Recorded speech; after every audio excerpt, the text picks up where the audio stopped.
días, amigos de Estéreo Amor 104.9, este doble canal de bendición, una emisión más de verdades ocultas, hoy con una modalidad totalmente diferente, especial y sorprendente para todos. Hemos tenido bien y también hemos recibido esta bendición de poder contactar a un conferencista internacional.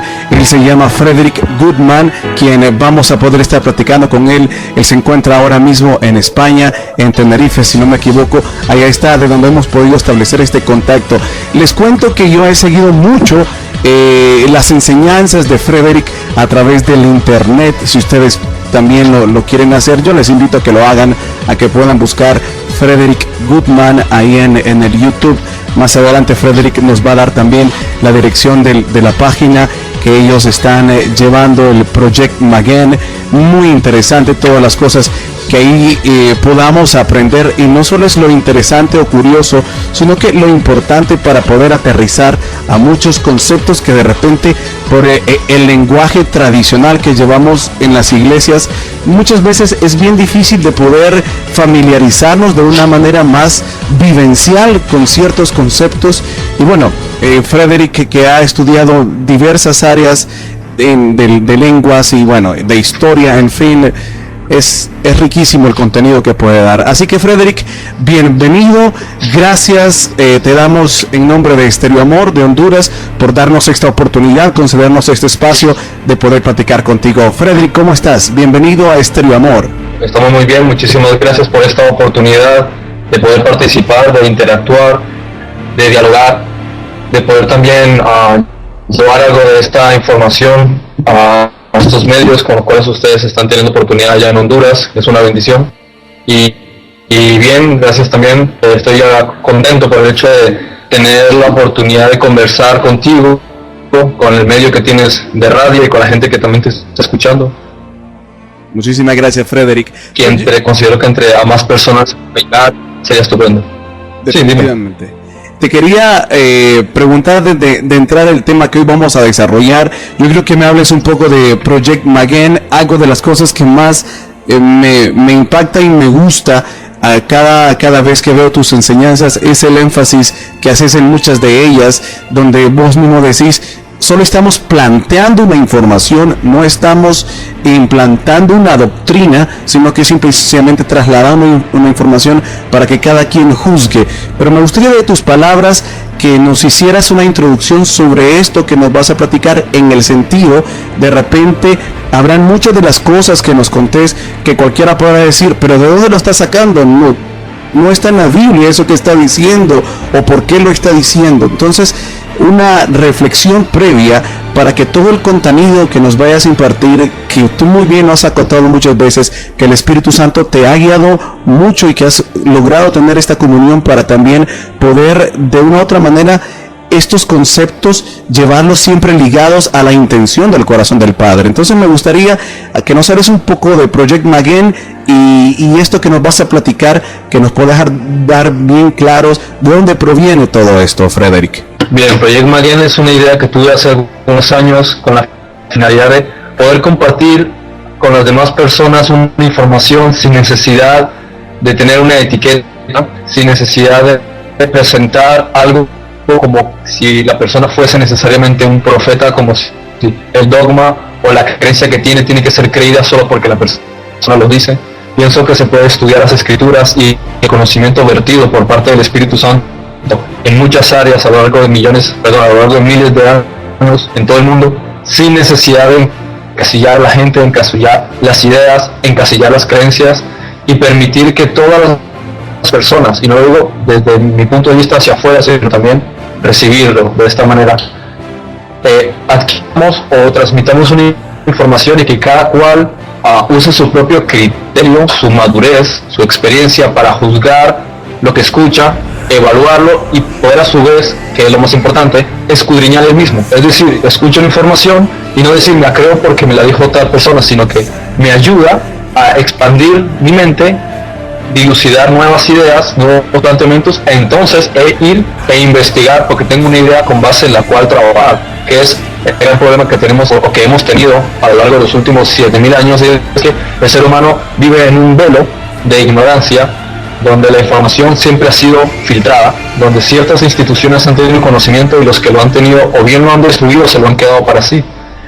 Entonces existe mucha información, y en la propia Biblia también tenemos el problema de que las traducciones, la destrucción de conocimientos, los cánones y muchas otras cosas nos han dejado prácticamente a la hora de interpretar o tratar de entender cosas, y de ahí que vemos tantas vertientes y se queda uno coge de un pasaje y entiende lo que él cree entender. Con respecto al tema de hoy, y es más o menos el área con el que Proyecto Marlon trabaja, al principio nos centramos en ciertas áreas de conocimiento. Por ejemplo, presentar la información que no suelen presentar los medios de comunicación. Después nos centramos un poco más, a medida que pasaba el tiempo, en lo que suelen llamar teorías de la conspiración. Y finalmente nos hemos centrado, y ese es el tema con el que ya estamos trabajando los últimos años, es en que todas estas informaciones que han sido vertidas de parte del Espíritu Santo, no solamente con los israelitas, porque no tenemos que ser discriminatorios con respecto de cómo el Señor ha trabajado con otras personas. Pienso que es importante respetar, que sabe lo que hace y por qué lo hace. Toda esta información que ha vertido se puede analizar, se puede estudiar. Todo que hace falta los medios de cómo comprenderlo, bajo qué estándares o bajo qué cánones uno juzga si esto es verdad o si es mentira, y si es verdad, qué tanto de ello es verdad o qué es desinformación. Y con respecto a eso, muchas de las áreas de trabajo con las que llevo a tiempo investigando, estudiando, escudriñando, es con muchos de los manuscritos que no necesariamente fueron incorporados en canon, y mucha información que se ha legado a otros muchos pueblos, ¿ok? Entonces la base estructural es la que ya nosotros conocemos, lo que podemos definir como Biblia, y el resto se acoplan perfectamente. Y eso es ¿Cómo juegas esto de poder venir y acceder a tanta información, a tantos manuscritos, y realmente poder usar el filtro, o mejor dicho, cómo hueles tú a través de la ayuda del Espíritu Santo? ¿Cómo te ayuda el Espíritu Santo a discernir? ¿Cómo llevas una relación con el Espíritu Santo para que cuando accedes a toda esta información realmente puedes tú venir y discernir qué es lo que a qué te estás exponiendo? ¿Cómo vas llevando tu relación con el Espíritu Santo para al final ir determinando qué es lo que vas clasificando, qué es lo que vas exponiendo? Al principio es muy difícil. Al principio todos nos equivocamos porque los primeros pasos de aprendizaje, los primeros intentos de un niño en caminar, siempre se va a caer. No aprendemos desde los inicios de la nada, y tenemos que fundamentar y organizar unas bases, y al principio en cualquier área, cualquier empresa que queramos empezar, cualquier idea que pongamos empeño, siempre tendremos tropiezos. La clave de todo esto es la palabra de los apóstoles cuando dicen que la promesa es para aquellos que están cumpliendo los mandamientos. Entonces quienes están cumpliendo los mandamientos acceden a esa promesa. ¿Qué promesa? Para que se les había dicho en el pasado que vendría el Espíritu y Él nos guiaría a toda verdad, estaría con nosotros. Entonces lo primero es fundamentarse en los mandamientos de Dios, es decir, cumplir las cosas que Él manda, cumplir los mandamientos de Jesús, vivir una vida conforme al Espíritu, como dice, quien no nace del agua y del Espíritu no puede entrar al reino de los cielos. Entonces, a medida que la persona vaya en eso, en el momento en que empiece a investigar y empiece a estudiar, el propio Espíritu lo va guiando. Ahora, hay muchísima información y también depende de qué es lo que quiere uno conocer y con qué finalidad. Ahora, ahí es donde depende del trabajo del Espíritu Santo con cada persona, lo que haga conmigo, lo que haga contigo, lo que haga con mi mujer, lo que haga con tu mujer, con la persona que lo está escuchando, con quien quiera que el Espíritu quiera trabajar, lo va a hacer de forma distinta porque Él, conforme a lo que considere, y cada persona obra de un modo totalmente diferente. Entonces, con base en esa información, Él es el que lo lleva a uno al área en la que quiere trabajar. Entonces, bien, hay sectores en los que yo no manejo, o a lo mejor no me he centrado, el Espíritu simplemente no me ha llevado a esa área porque no la considera prioritaria. Pero en el momento en que la considere prioritaria, Él lleva esto, manda un sueño, manda una persona que me dice, mira Freddy, este artículo, y yo digo, pero ay, eso fue lo que soñé anoche, tiene que ver con esto, y de repente estoy leyendo una cosa, y lo que estoy leyendo, justo el Espíritu Santo me hace sentir que hay que ir a leer eso, y lo leo, y precisamente ese escrito que estoy leyendo, que puede ser del Yucatán, ya sé quién sabe cuánto tiempo, de repente está hablando del mismo tema, y vuelve y sale otro tema, alguien me pregunta, me escribe un email y me pregunta al respecto de ese tema, y digo, caray, me podía haber preguntado miles de cosas y justo me pregunta sobre ese tema, y me doy cuenta que el Espíritu lleva un ordenamiento, lleva un seguimiento, y todo lo hace de forma ordenada, es bueno. Sí, de esa manera más o menos como él va organizando las cosas, lleva una cosa a la otra. Muy bien, y de repente de una manera concreta, ¿cómo es tu relación con Jesucristo? ¿Quién es para Frederick Goodman Jesús?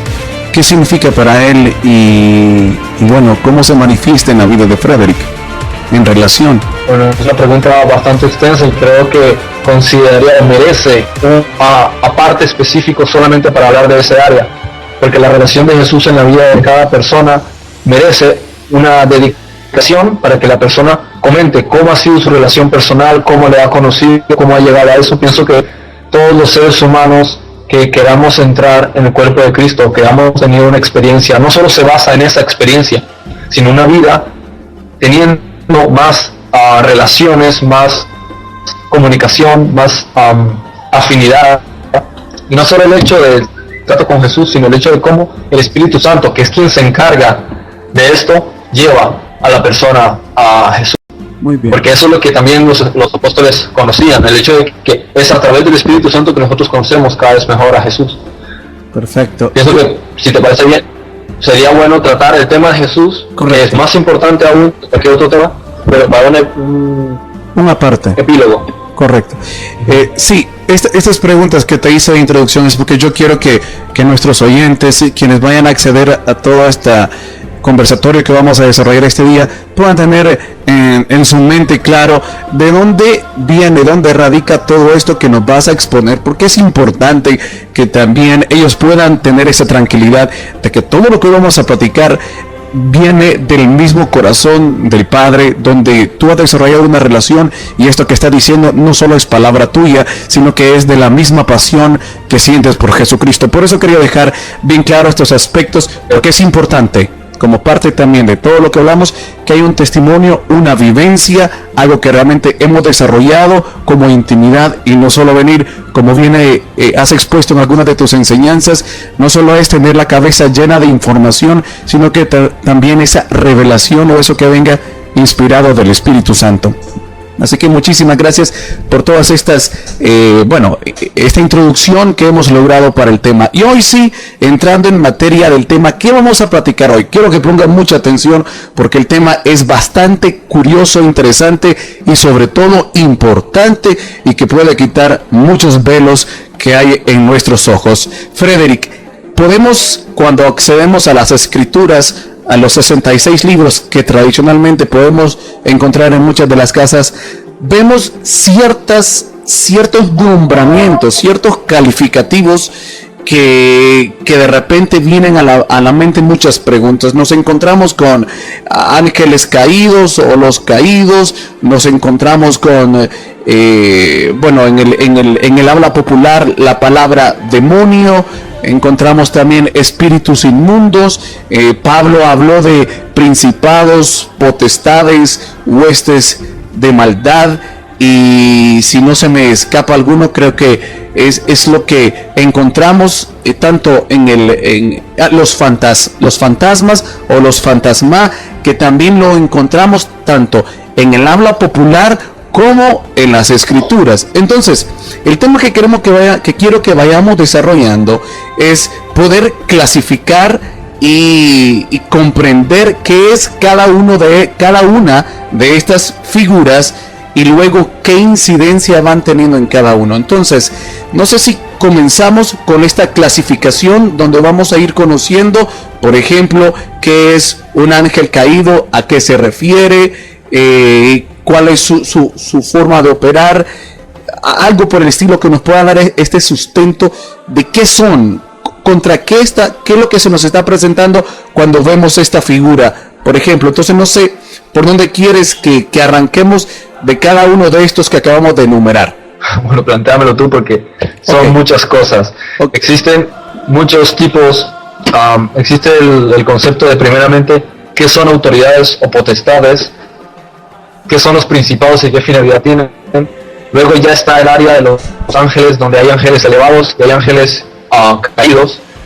Después está el concepto de todas las tipologías, donde entra lo que nosotros en español decimos demonio, que en otras lenguas tenía muchas otras variantes, y pienso que es un tema bastante extenso y que hay que tratar con base en el texto o el fragmento del cual nos está hablando, puesto que no todos los espíritus o todos los seres o todas las almas tienen la misma procedencia, la misma naturaleza.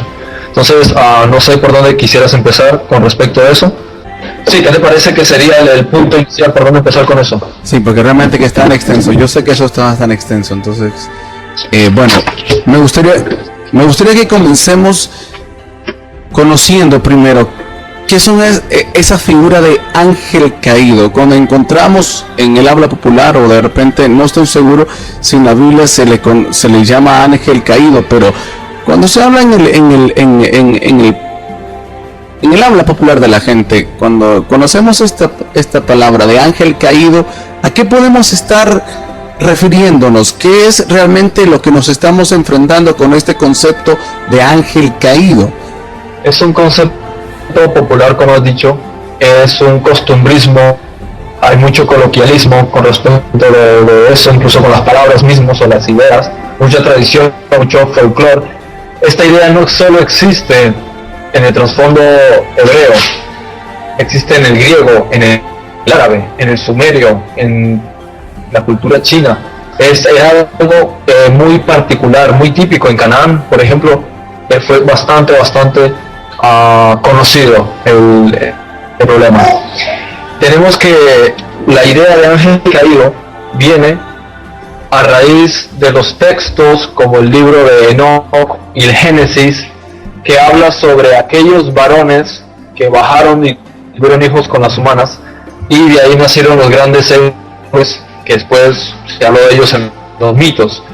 Quien más habla de ello, ya que Génesis es muy escueto, muy breve, quien más lo menciona es el libro de Moisés llamado Jubileos, también el libro del profeta Enoch, que es mucho anterior siquiera que el propio Abraham, y él habla sobre cómo cierto grupo de mensajeros, ya que eso es lo que significa la palabra ángel, una palabra griega, en español sería mensajero, igual que en hebreo es malach, o en arameo malak, bajaron a Ardis, a Ardis, que es una zona en Hermón, está en el Líbano, y ellos decidieron, ya sea por voluntad propia según ciertos manuscritos, o por el Dios de ellos según otros manuscritos, tener una descendencia con las humanas, así como Dios mandaría su descendencia por medio del linaje de Set. También parte de estos malos, o quien los influía, decidieron tener una familia a su vez, y ellos infundieron a través de sus hijos grandes males que hasta el día de hoy han llevado al mundo a la prevaricación, al mal. Ok, vamos a ahí voy a hacer una parte porque quiero profundizar en ese aspecto. En Génesis dice y viendo los hijos de Dios que las hijas de los hombres. Cuando dice y viendo los hijos de Dios, ahí pues correspondría a la palabra Elohim, los hijos de los dioses.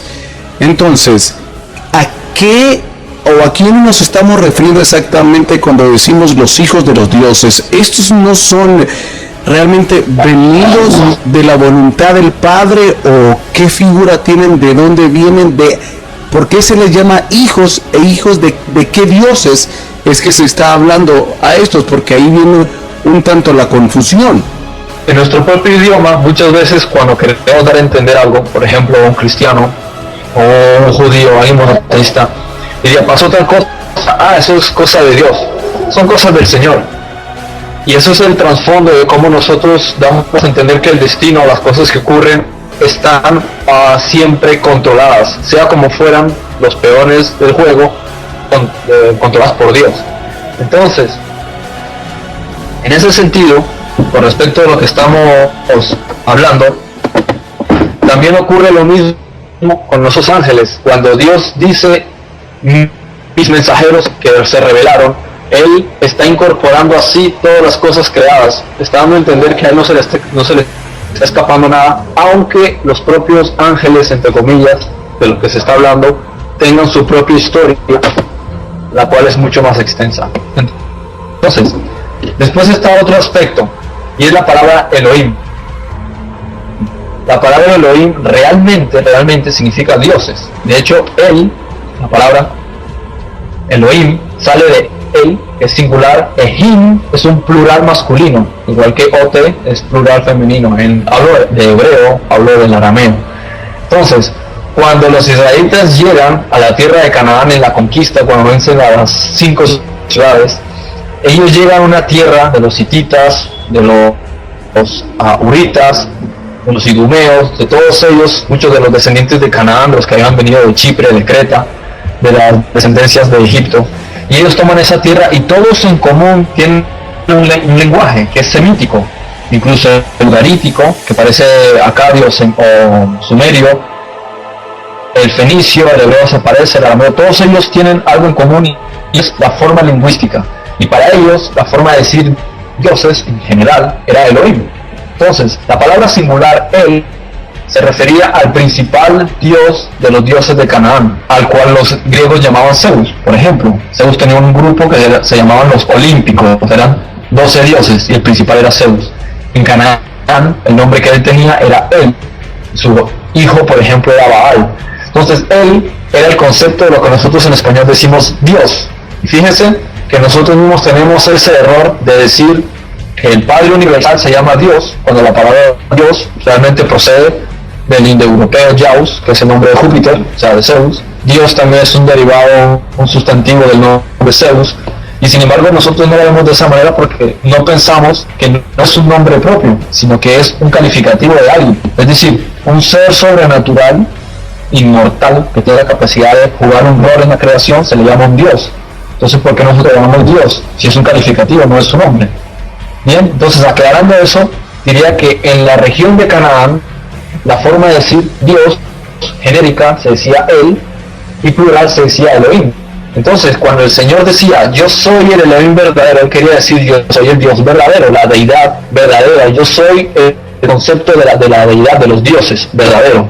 Entonces, ya con el tiempo se adaptó a decir siempre Elohim, como si fuese un nombre propio, por la sencilla razón de que ya no nombraban a los otros dioses. Entonces se volvió simplemente una forma de decir el único Dios, el único Elohim, ¿vale? Correcto. Entonces, ahora pasando al pasaje, al pasaje que decías de Génesis 6:4, resulta que el texto dice, los Bnei Ha Elohim, Ha es un artículo, la, los, el, entonces dice, los hijos de los dioses, Elohim es plural. Esa característica se ve en muchos casos de la escritura y es propensa al error.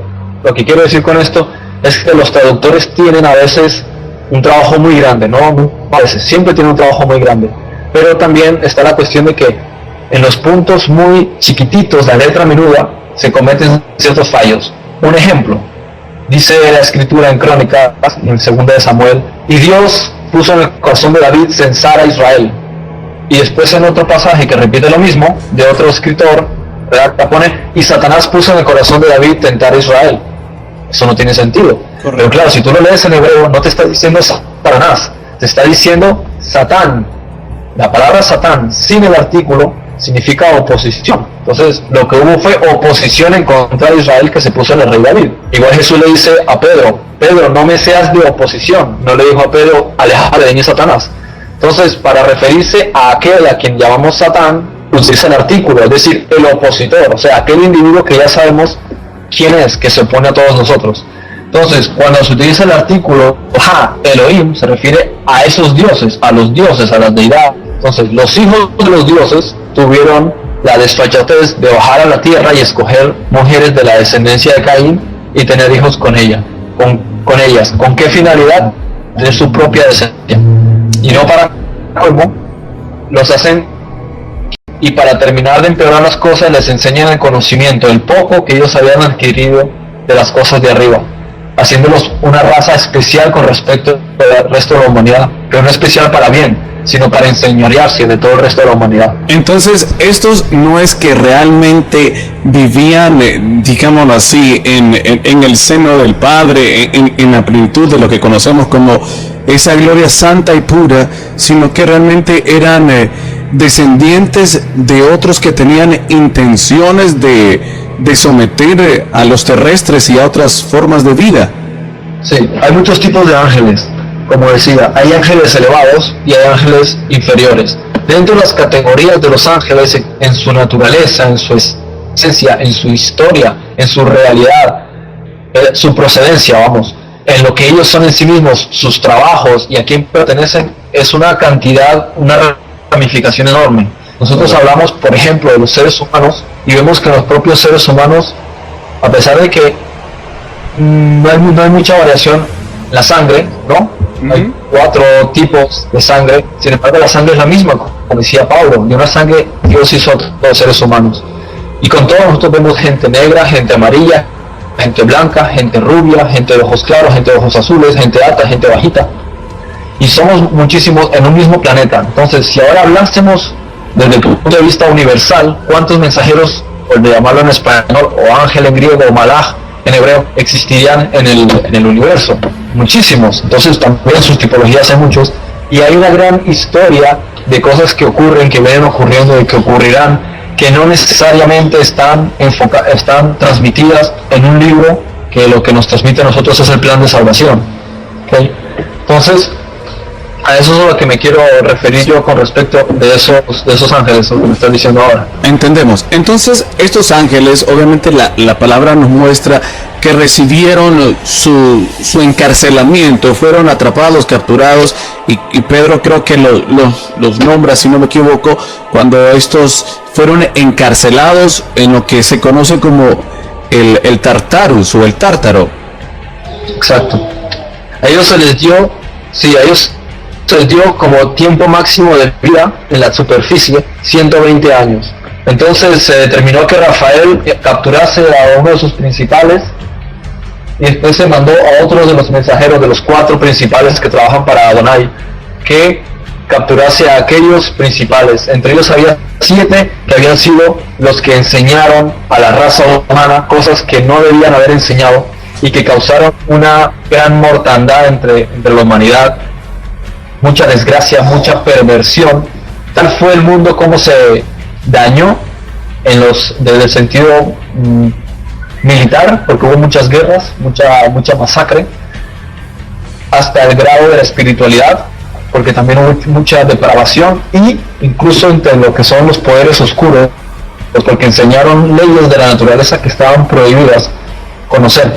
Y ellos lo primero que hicieron no fue que se lo enseñaran a los seres humanos, porque su finalidad no era llevar a los seres humanos a la iluminación o algo así, no, era enseñárselos a sus hijos para que sus hijos se enseñoreen por encima de la humanidad. Y no para colmo, hicieron que sus hijos genéticamente fuesen más grandes que los humanos, de modo que los seres humanos se reunían entre 5 o 6 para hacer caza a uno de estos gigantes, porque no podían abastecerles. Los gigantes abusaban de los seres humanos, les obligaban a darles sus mujeres, a traerles de comer, a hacerles templos, a hacerles todos los favores, y los seres humanos se cansaron de la opresión de ellos y levantaron una guerra contra esta raza que habían creado los Nea Elohim, los ángeles caídos. Ok, entonces vamos a ir cuadrando hasta este momento, resumiendo.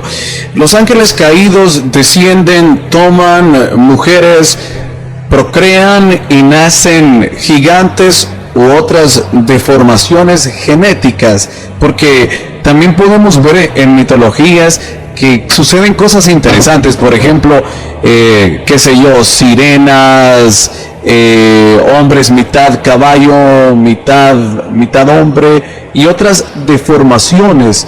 Estos empiezan a trastocar la genética del hombre, también creando otras formas o deformaciones, mejor dicho. Sí, una de las cosas por las cuales ellos fueron castigados fue porque empezaron a violar las leyes de la naturaleza, dañar la naturaleza propia de los seres vivos, creando a híbridos. Entonces, la característica que tienen los animales en sí mismos, su pureza, su belleza, ellos la dañaron para crear todos estos seres extraños que tú mismo has mencionado, que son tan propios de la mitología. Y no solo de la griega, porque lo que tiene la cultura griega por causa de la filosofía y del modernismo y de la influencia de Grecia, es lo que se nos ha transmitido. Pero si nosotros nos vamos, por ejemplo, a la Mesopotamia, desde Asiria hasta la propia Sumer, o incluso a Elam, a la región de Persia, vemos que también se habla de estos seres, y eran tan fabulosos o especiales, no porque tuviesen cualidades especiales, sino por el hecho de ser tan únicos que los ponían en los templos como seres mágicos o especiales, y de ahí que incluso también los representaban. Y eso fue con el tiempo lo que quedó, esas formas de los glifos, esas formas de las sirenas, esas formas de seres taos. Y eso es una de las cosas que ellos hicieron que no tenían que haber hecho, era la manipulación genética de los animales.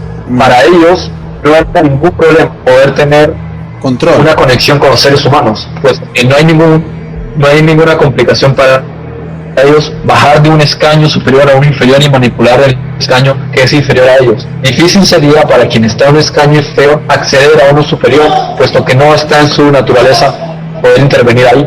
Frederick, entonces, saliendo de los ángeles caídos, son encarcelados, pero hoy día tienen algún tipo de incidencia con los humanos de manera directa, o ellos ya están, bueno, conocemos que están en esa cárcel, pero no tienen ninguna forma directa de ellos de comunicación o de influencia directa con los seres humanos. Ellos están de manera física encarcelados. Los vigilantes que cometieron ese fallo fueron 200 de un grupo de 300.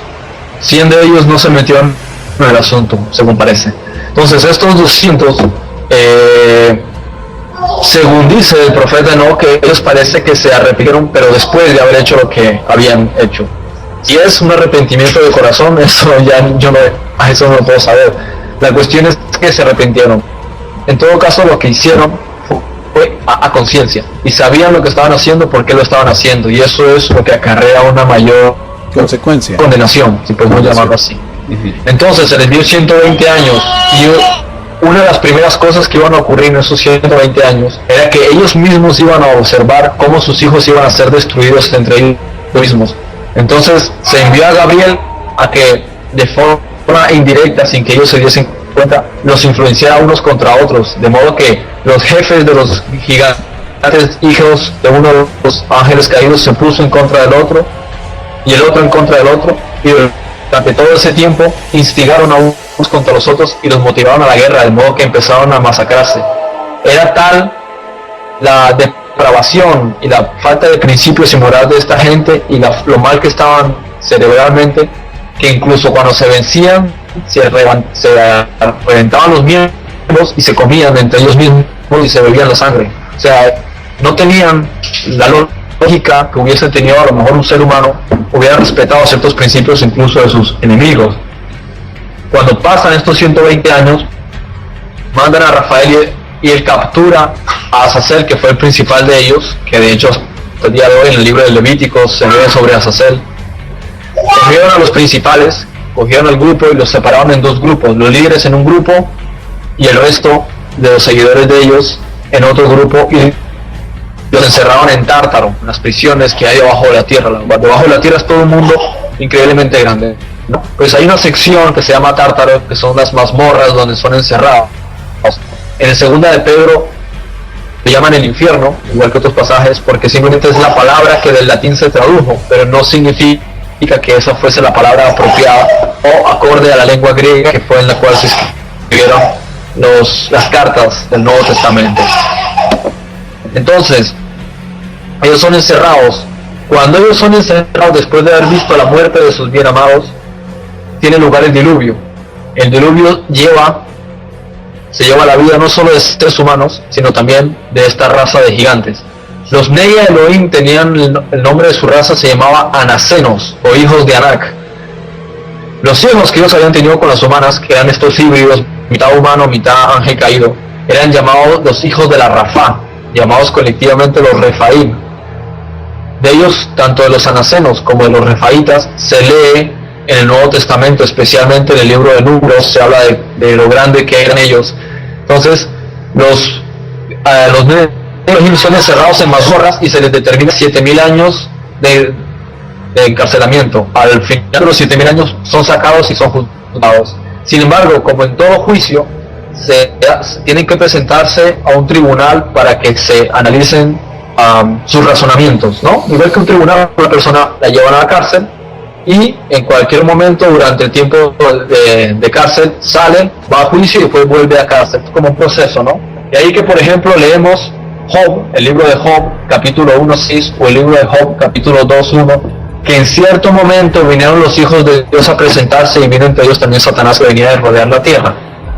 Ahí otra vez encontramos el mismo error que se ha traducido de Génesis 6. No es los hijos de Dios, sino los hijos de los dioses. Y en la extensión del Targum, que es la versión traducida al arameo, deja claro que ellos se presentan a un tribunal. O sea que los tales hijos de Dios no eran hijos de Dios, sino los hijos de los dioses, o los Nei Malachia, como se les llama en arameo, o sea, los hijos de la estirpe de los ángeles, se presentan delante de Dios a un juicio, y también viene con ellos Satán.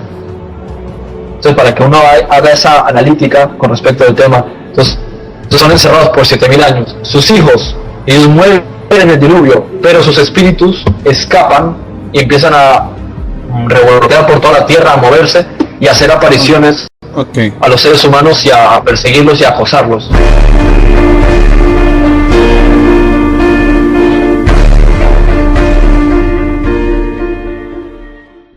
Frederick, es importante ahora acotar y hacer una separación, y también poder aclarar algo que te pregunté. ¿Estos ángeles caídos ahora mismo tienen alguna influencia directa o no con los hombres, o no hay una manera de saberlo directamente de estos que están encarcelados?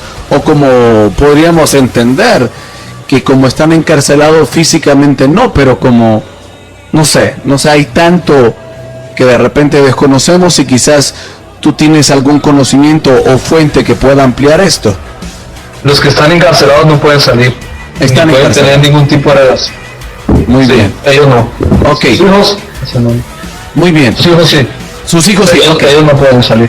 Perfecto, entonces ahora sí podemos cerrar con el concepto de ángeles caídos, y haciendo un resumen, fueron estos que vieron que los hijos de los hombres las tomaron, procrearon. Estos son los ángeles caídos, estos vigilantes que dice el libro de Enoc, que descendieron e hicieron todas estas enseñanzas, influenciaron, y fue un desastre. Estos líderes ahora están encarcelados, están en el Tártaro, y ahí están reservados para el día del juicio. Ahí están encarcelados. Ahora bien, estos procrearon, hicieron descendencia en la tierra, hicieron deformaciones genéticas. ¿Cuál fue el resultado? Hubo una consecuencia, una condena, un juicio, vino el diluvio. La consecuencia es que ellos vieran, los ángeles caídos vieran que sus hijos iban a morir, cómo se mataban entre ellos. Pero, ¿qué sucede al morir con estos que llama la Biblia, los que se conocieron como los gigantes o los grandes de esa época, que hoy lo vemos en las mitologías? Correcto. Mueren, viene el juicio, un juicio que fue el diluvio. Mueren estos seres, sus padres son encarcelados.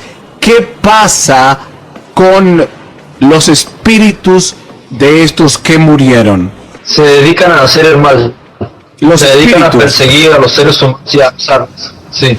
Entonces, estos, ¿en qué categoría? Perdón, Frederick. Estos, ¿en qué categoría entran de los que conocemos? Estos son ¿qué? Demonios, espíritus inmundos. Lo hablo así de manera popular para que, pues, todos podamos tener un entendimiento más claro. ¿Qué clasificación? ¿Dónde entran estos? Ellos se les llaman malos espíritus y son una categoría de demonios. Ellos son llamados Refaim. Perdón, repetime eso. Ellos son espíritus inmundos. Son malos espíritus, espíritus inmundos, espíritus impuros. Es una categoría de demonios, los que se dedican a buscar al ser humano para extraviarlo. Muy bien, ahora antes de entrar a esa parte, quiero hacer una buena diferencia. Entonces, espíritus inmundos, como lo dice la Biblia, y demonios, como lo conocemos coloquialmente, ¿es lo mismo? ¿O qué diferencias hay? En cierto sentido, sí. Ok. Sí, demonio es una palabra de origen griego, daimon. Ajá. Se refería a los mensajeros que tenían los dioses que enviaban a los hombres. La diferencia que tenía el daimon del ángelo era que el ángelo era mensajero entre los dioses, como Hermes, Mercurio. Sin embargo, los daimones por lo regular traían mensajes a los hombres, no entre los dioses. Y los mensajes que traían a los hombres por lo regular eran mensajes malos. Entonces, la idea, desde el punto de vista socrático y platónico, porque fueron Sócrates y Platón quienes más divagaron con respecto a este tema, era que estaban relacionados con algo malo. Okay. Y ahí que ellos viniesen a decir que el ser humano tiene un temperamento o su genio, y el genio lo asociaron con la idea de Jinn, de los árabes, o también de los genios, de la cultura sumeria. Los sumerios y los árabes eran quienes tenían la tradición de los espíritus más antigua, por ejemplo de los genios, que es un tipo de demonio no necesariamente malo, simplemente tiene la característica de ser un espíritu que tiene fuerza sobrenatural, y que por lo regular cuando se les ve sus apariciones son espectros de muy alta estatura.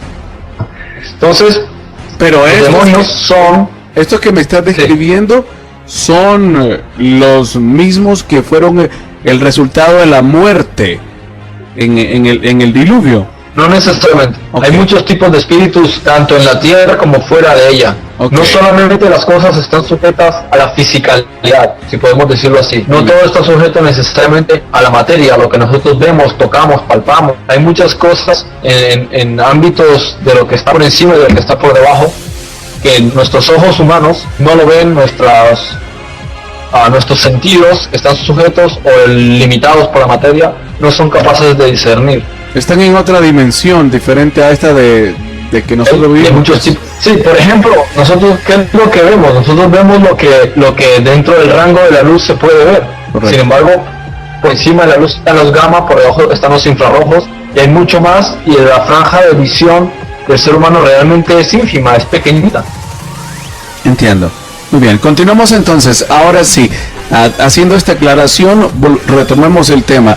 Entonces, los espíritus inmundos que podemos ver en las escrituras, incluso que fueron los que Jesús habló con la situación del Gadareno, es precisamente estos que fueron los que recibieron este juicio del diluvio, murieron, y sus cuerpos, o mejor dicho, sus espíritus que vivían en estos cuerpos, hoy pululan en la tierra y están fastidiando a los hombres. ¿Es así? Sí, pero en el caso de Jesús no necesariamente.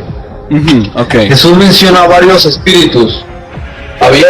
Hay diferentes, claro, aquí el tema es extenso. Claro, hay espíritus, por ejemplo, que son, digamos, podemos llamarlos parásitos, son rémoras. Son espíritus que no necesariamente tienen siquiera conciencia y se alimentan de los defectos de los seres humanos, de sus adicciones. Entonces, cuando el ser humano alimenta estas adicciones, los alimenta ellos como una rémora, y ellos se chupan la energía de la persona. Pero en el caso de... Jesús menciona también el caso de ellos, ¿no? Pero en casos particulares, no necesariamente habla de ellos. Por ejemplo, el caso del Gadareno es ciertos espíritus que tienen que ver con conexiones con las estrellas, ¿vale? Okay. Esto es información clasificada del rey Salomón. Él tenía esta información y él no quiso que esta información saliera a la luz, pero cuando murió escondieron esta información. Pero al parecer, cuando los templarios tomaron Jerusalén, exhumaron el cadáver. Exhumaron el cadáver del rey Salomón. Tengo mucho respeto hacia esto. Sí, eso es un mito, no sé si sea verdad. La cuestión es que sacaron la información que Salomón tenía sobre los espíritus y de ahí sale este conocimiento. Entonces se habla sobre esto. Jesús habla en un par de otros escritos con respecto a estos demonios estelares, y ellos son los que tienen la capacidad de poder poseer cuerpos humanos. La otra capacidad para poder poseer cuerpos humanos de parte de un espíritu es si se hace algún tipo de ritual. Entonces, si hay un ritual o si se trata de estos espíritus, se puede poseer a un ser humano. De otra manera, el ser humano no puede ser poseído, a menos de que él, por medio de una adicción, un trauma o unos sentimientos muy profundos, muy fuertes, que generan un rompimiento, él se abre espiritualmente para que estas fuerzas le hagan daño, porque él mismo está afectado y está muy, muy dañado. Entonces él primero alimenta espíritus parásitos y lentamente la casa se va llenando de más parásitos hasta que de repente entre todos esos parásitos llega un gigante, es decir, uno es demonio dañino o malo, ¿ok? Pero por lo regular tiene que haber en regla general que la persona lo permita a través de un ritual. O si no hay un ritual, no necesariamente. Ya son casos particulares para los cuales, o sea, son esos casos que rompen la regla.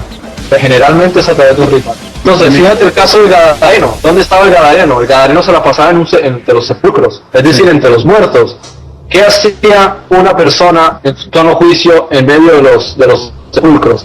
Es porque en los sepulcros es donde más vagan espíritus. Entonces, no solo están los espíritus de personas que no se han ido al inframundo, sino también hay espíritus malos que acosan a otros espíritus, lo cual es ya otra historia. Entonces, obviamente posiblemente tenga que ver. Después está la cuestión que Jesús mismo explica. En un caso particular, que los apóstoles tratan de expulsar un espíritu y no sale. Y le dice, es que este género no sale sino con oración. O sea, no se trataba del típico espíritu que posee una persona de eso, sino que ya es un estándar mucho más fuerte, mucho más agresivo, que son o bien demonios primigenios, que son ya espíritus muy antiguos, mucho más antiguos de esos de los que hemos hablado hace unos minutos. Correcto. O demonios estelares. Interesante. Frederick, también podemos ver algunas de las puertas que también se abren para esto. Lo vemos en la Biblia cuando habla de los atormentadores, por ejemplo, que era otro de los que te quería preguntar, porque también en aquella enseñanza de Jesús el que le prestó al otro, y fue donde el rey le condonó la deuda, pero que a otra persona le debía, no le quiso condonar la deuda, entonces el rey dijo que lo metieran para que lo atormentaran. Ahora bien, vemos que también la falta de perdón, de una u otra manera, el rencor, la amargura, pueden ser también formas o portales para que puedan entrar e influenciar. Esta es la labor de alguna otra categoría que Jesús le denominó atormentadores. ¿Cómo es esto? Bueno, esa enseñanza se entiende evidentemente desde el punto de vista práctico, ¿no? A lo que se está refiriendo. Desde el punto de vista superfluo, subjetivo más bien, de lo que se refiere a los espíritus, es lo que te estaba diciendo antes. Y es que existen estos espíritus parásitos, son rémoras, que se alimentan de la energía humana. Bien, la persona los alimenta a través de adicciones, de vicios y todo esto. Y bien pueden estar así durante mucho tiempo, por eso a las personas les resulta tan complicado salir de una adicción, porque el parásito que tiene, como la tenia, no lo deja, no lo libera. Entonces, cuando empieza a pasar hambre, empieza a presionar a la persona hasta que le vuelve otra vez a caer otra vez a caer, ¿no? Entonces, el problema de que una adicción llegue a otra y otra es que cuando hay demasiadas rémoras, demasiados parásitos, abre una brecha en la persona, por decirlo de una manera entendible, y da lugar a que otros espíritus más fuertes, mucho más fuertes, tomen a la persona y entonces sí la destruyan. ¿Ok? Y eso que también se estaba refiriendo a Jesús. Ahora, con respecto de transportar el mensaje que él está haciendo práctico a un sentido mucho más profundo en cuanto al alma del ser humano, se refiere a que el ser humano durante su vida va acumulando deudas, acumula deudas. ¿Y cuáles son esas deudas? Son deudas en el alma. O sea, toda cosa que nosotros hagamos va a acarrear una deuda en el sentido espiritual. Si es bueno, pues espiritualmente bueno. Si es malo, espiritualmente malo. El problema de lo que es malo es que va a alimentar los razonamientos de las potestades, de los principados que están en el mundo. Entonces, todas las cosas malas que el ser humano haga se empiezan a sumar. Cuando la persona deja el cuerpo, abandona el cuerpo, es cuando le pasa la factura. Entonces ahí es cuando la persona ya dice, uy, me hubiesen dicho esto antes, pero como no me lo dijeron, pues mira, ahora voy a tener que ir al sitio donde ellos quieren llevarme. Por esa razón los mandamientos evitan que la persona se llene de deudas. Entonces, ahora bien, tiene mucha fuerza, perdón. Entonces, el bautizo tiene ahí su factor número uno. Sí, porque el bautizo lo que tiene es que precisamente nos da la oportunidad de borrar todo eso y desde el principio. ¿Ok? Correcto. Entonces aquí agarra bastante fuerza aquella voz popular que dice que le entregaste el alma a los demonios o le entregaste el alma al diablo, como se dice popularmente. Realmente esto sucede entonces posterior a la muerte, cuando en vida alguien dedicó a seguir estas conductas cerradas o estas enseñanzas o estos rituales. Definitivamente sucede esto, que se les entrega y ellos vienen, como enseña Jesús, y se lo llevan a ese lugar de tormento donde tienen que estar pasando un tiempo. Sí. Ok. Sí. Perfecto. Ellos tienen la libertad de hacer con el alma lo que ellos les dé la gana, porque la persona se lo ha permitido. Entonces, los castigos que ellos provocan sobre el alma no son caprichosos. Es decir, no es que simplemente torturan a la persona de forma arbitraria, sino que es con base en lo que la persona haya hecho malo, es que ellos le devuelven lo mismo. Entonces, si una persona debe tanta cantidad de cosas con respecto a un área específica, es en esa área específica donde ellos te lo hacen pagar, pero a modo de ellos. ¿Por qué Cuando ya te has purificado, por decirlo así.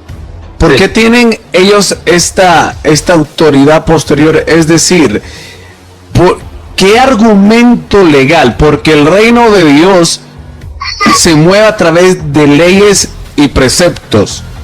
Y Satanás, siendo uno de los principales en el conocimiento de las leyes, sobre qué se argumentan y cuál es la finalidad de ejercer este tipo de opresiones. Simplemente que ellos siguen alimentándose, o es la misma satisfacción. ¿Qué realmente crees tú sobre qué se sustentan legalmente y cuál es o es placer o por qué ejecutan esto? Es una muy buena pregunta. Pienso que las personas deben hacerse más a menudo esa pregunta. La cuestión es esta: cuando esas autoridades de las que Pablo habla, autoridades, potestades, someten al planeta Tierra, someten a la raza humana, ellos quieren que el ser humano sea condenado. ¿Por qué? Porque ellos saben que muchos seres humanos no son originarios de este planeta.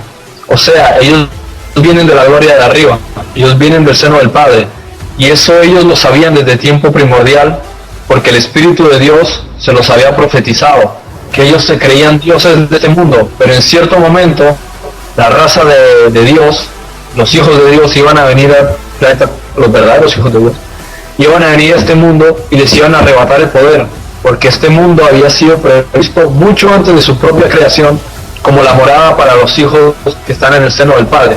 Entonces, como las autoridades sabían que el ser humano iba a venir a quitarles el poder, empezaron a buscar ideas y plantearon leyes en el mundo físico, porque ellos son dioses del mundo físico, por eso el mundo tiene que ser pasado por fuego para purificarlos del control de ellos.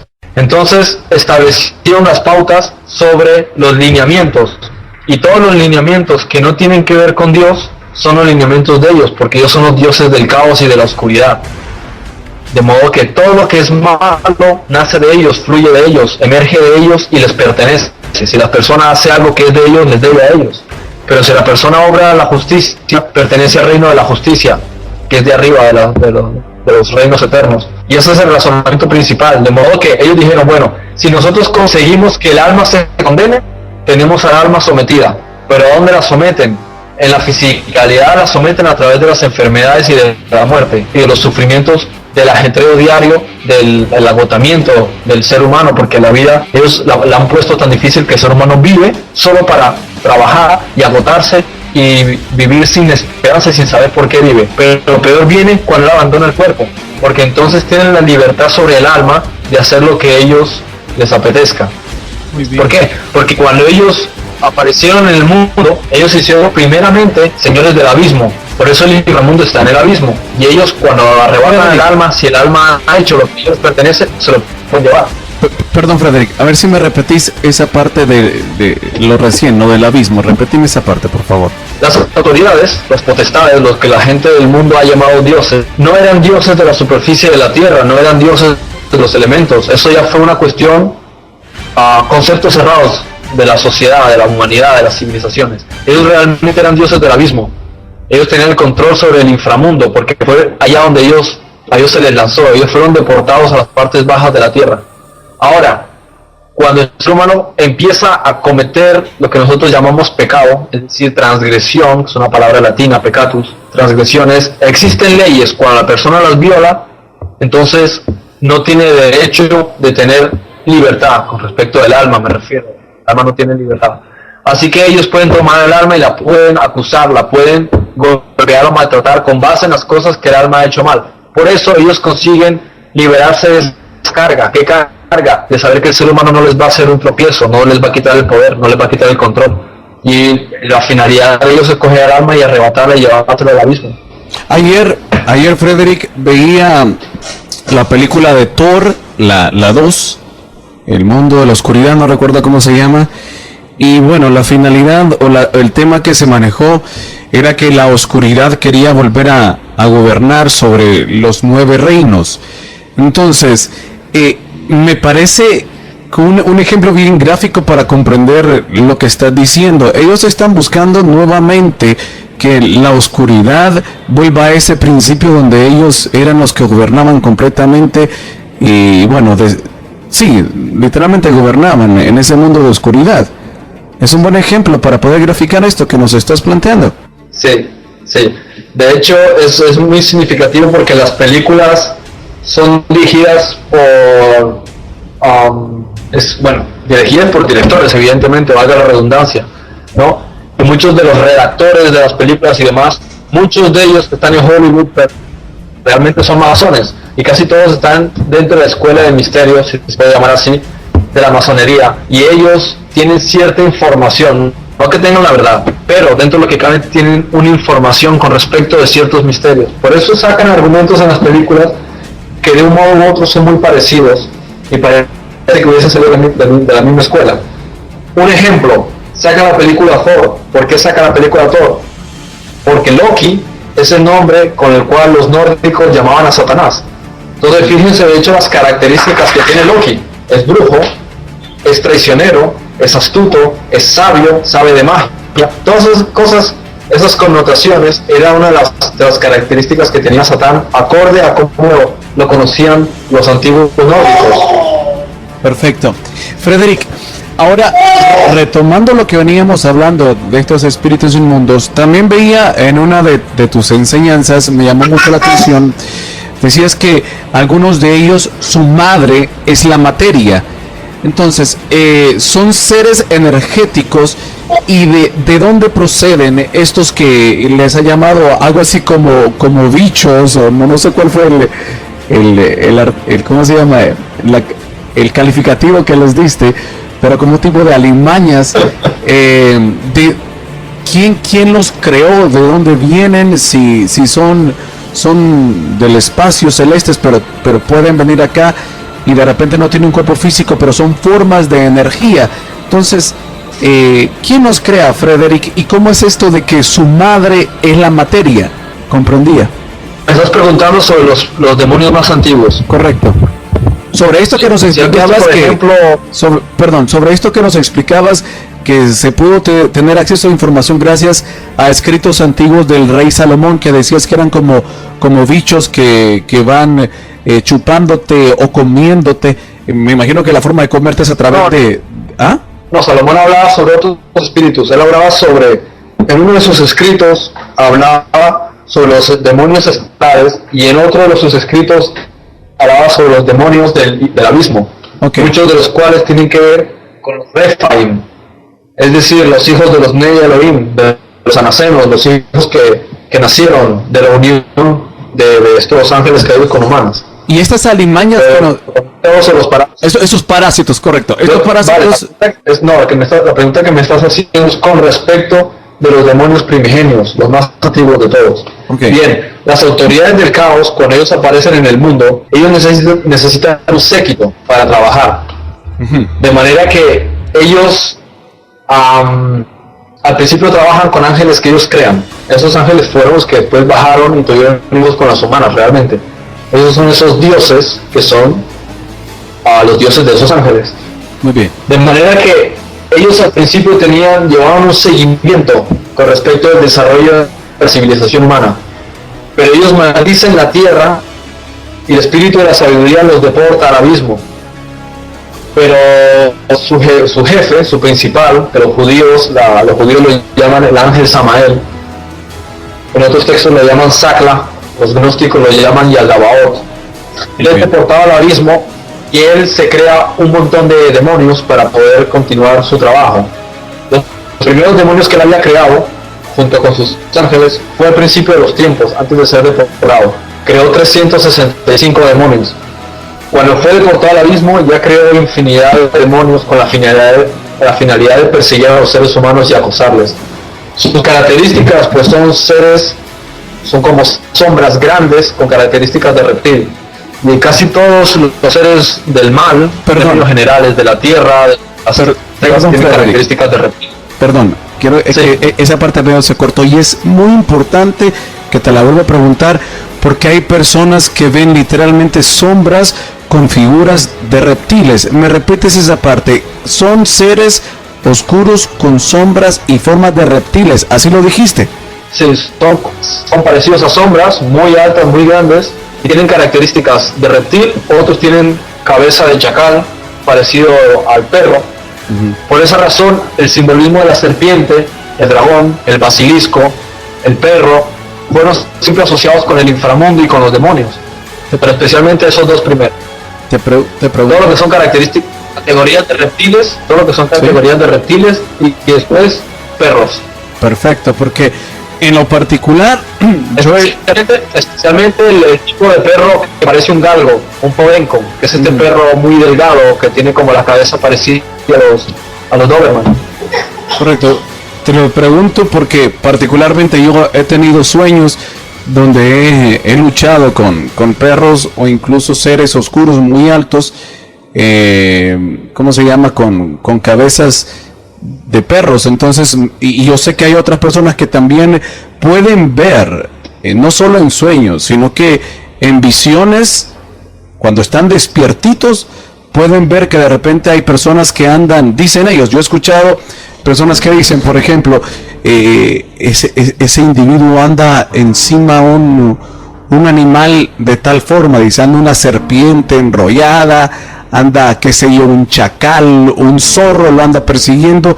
¿Qué son estos entonces, Frederick? Sí, existen más o menos, dentro de esos espíritus hay muchísimas formas que ellos pueden proyectar al ojo espiritual. O sea que hay ciertas personas que los pueden ver, ciertas personas que no. Hay ciertas circunstancias en las que se les puede ver, ciertas circunstancias en las que no.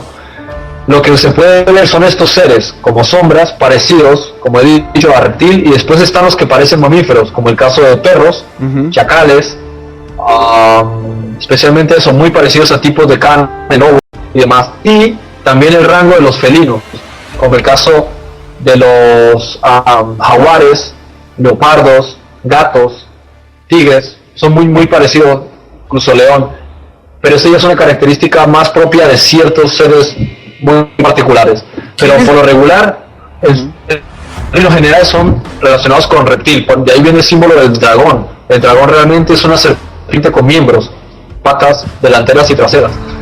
Pero ¿quiénes estos seres realmente tienen esas formas, toman estas formas? ¿Qué son? ¿Son físicos? ¿Son energéticos? Son de estos que nos estabas mencionando, que fueron las creaciones de como tú mencionaste, Sakla, o estas autoridades que querían tener algún ejército para molestar y perturbar al ser humano. No necesariamente son físicos, pero no estoy diciendo que no existan físicos, ¿vale? Existen seguramente físicos en otras partes que ellos habrán creado, porque no solo utilizarán la tierra. Pero me refiero que desde el punto de vista de lo que es nuestro registro histórico, las apariciones y todos esos son seres más bien psíquicos. Es decir, el ser humano es físico, mental y espiritual. Correcto. Entonces, si quitamos la parte física, nos quedamos con la parte mental, que tiene que ver con el alma, y con la parte espiritual. Entonces, esos seres son con respecto de mentales, digamos, o psíquicos. Por eso se pueden ver en ciertas circunstancias, en ciertas características, según ciertas características, y cuando más fuerte se puede ver una visión de ellos es cuando practican ciertos rituales, cuando hay sangre de por medio, fuego, muerte y cosas así, sexo por ejemplo, es cuando ellos tienen la fuerza o la vitalidad para poder manifestarse de tal manera que en la fisicalidad también se les pueda ver. Ellos ¿qué es? Se alimentan, se satisfacen interiormente en una forma como de venganza, o qué es lo que ellos quieren cuando nosotros tenemos estos comportamientos cerrados. ¿Qué es lo que absorben cuando de repente hay un sacrificio? ¿Es la energía que se desprende de ese sacrificio, o es la satisfacción propia? ¿Qué crees tú que es realmente lo que los alimenta, y por qué necesitan esto? ¿O es que realmente lo necesitan para seguir viviendo, o para qué lo necesitan? Ellos se alimentan de la oscuridad, se alimentan de las cosas malas, se alimentan del pecado, de los vicios, de la tristeza, del dolor, de la frustración, de la ira. Todas las cosas que son perversas y malas les alimentan, y hay algunos que son personificaciones de ciertas características malas. La muerte, por ejemplo, sale de ellos. La muerte es una de las primeras creaciones de Sakla, entonces se alimenta de la muerte. Okay. La tristeza se alimenta de la tristeza. Entonces ellos se alimentan de todas las cosas y todas las depravaciones. Por ejemplo, las depravaciones sexuales son las que primeramente alimentan a Satán, y toda la fuerza tiene que ver con Satán, porque es la que potencialmente está orientada a él, porque fue a través de esa que él entra y trabaja con los seres humanos. Pero como te decía, con respecto con respecto a estas autoridades más antiguas, es que las 7 autoridades de Sakla, cuando ellos fueron deportados al abismo, se les destruyó el cuerpo, podemos decir, los asesinaron. Sin embargo, fueron atados por, si podemos decir, los sellos, por dimensiones, no sé qué término utilizar que no parezca esoterismo. Entonces, ellos tienen la capacidad, gracias a ciertas fuerzas o movimiento de las estrellas, los astros, de salir cada 1000 años y poder reinar en algún lugar. De ahí que Ptah pudo dominar en Egipto tanto tiempo. Ra también tuvo un tiempo para dominar en Egipto, porque salían, pero después de ese tiempo tenían que volver a entrar. Entonces se iban reemplazando. El último que le queda por salir es al propio Sakla. Él es el último que tiene que subir del abismo, y entonces cuando suba irá a perdición. Pero él no sube solo, él sube con uno de los suyos, que es el rey del inframundo, que se llama Belial, que es a quien Pablo llama el inicuo o el falso profeta, el hijo de la perdición.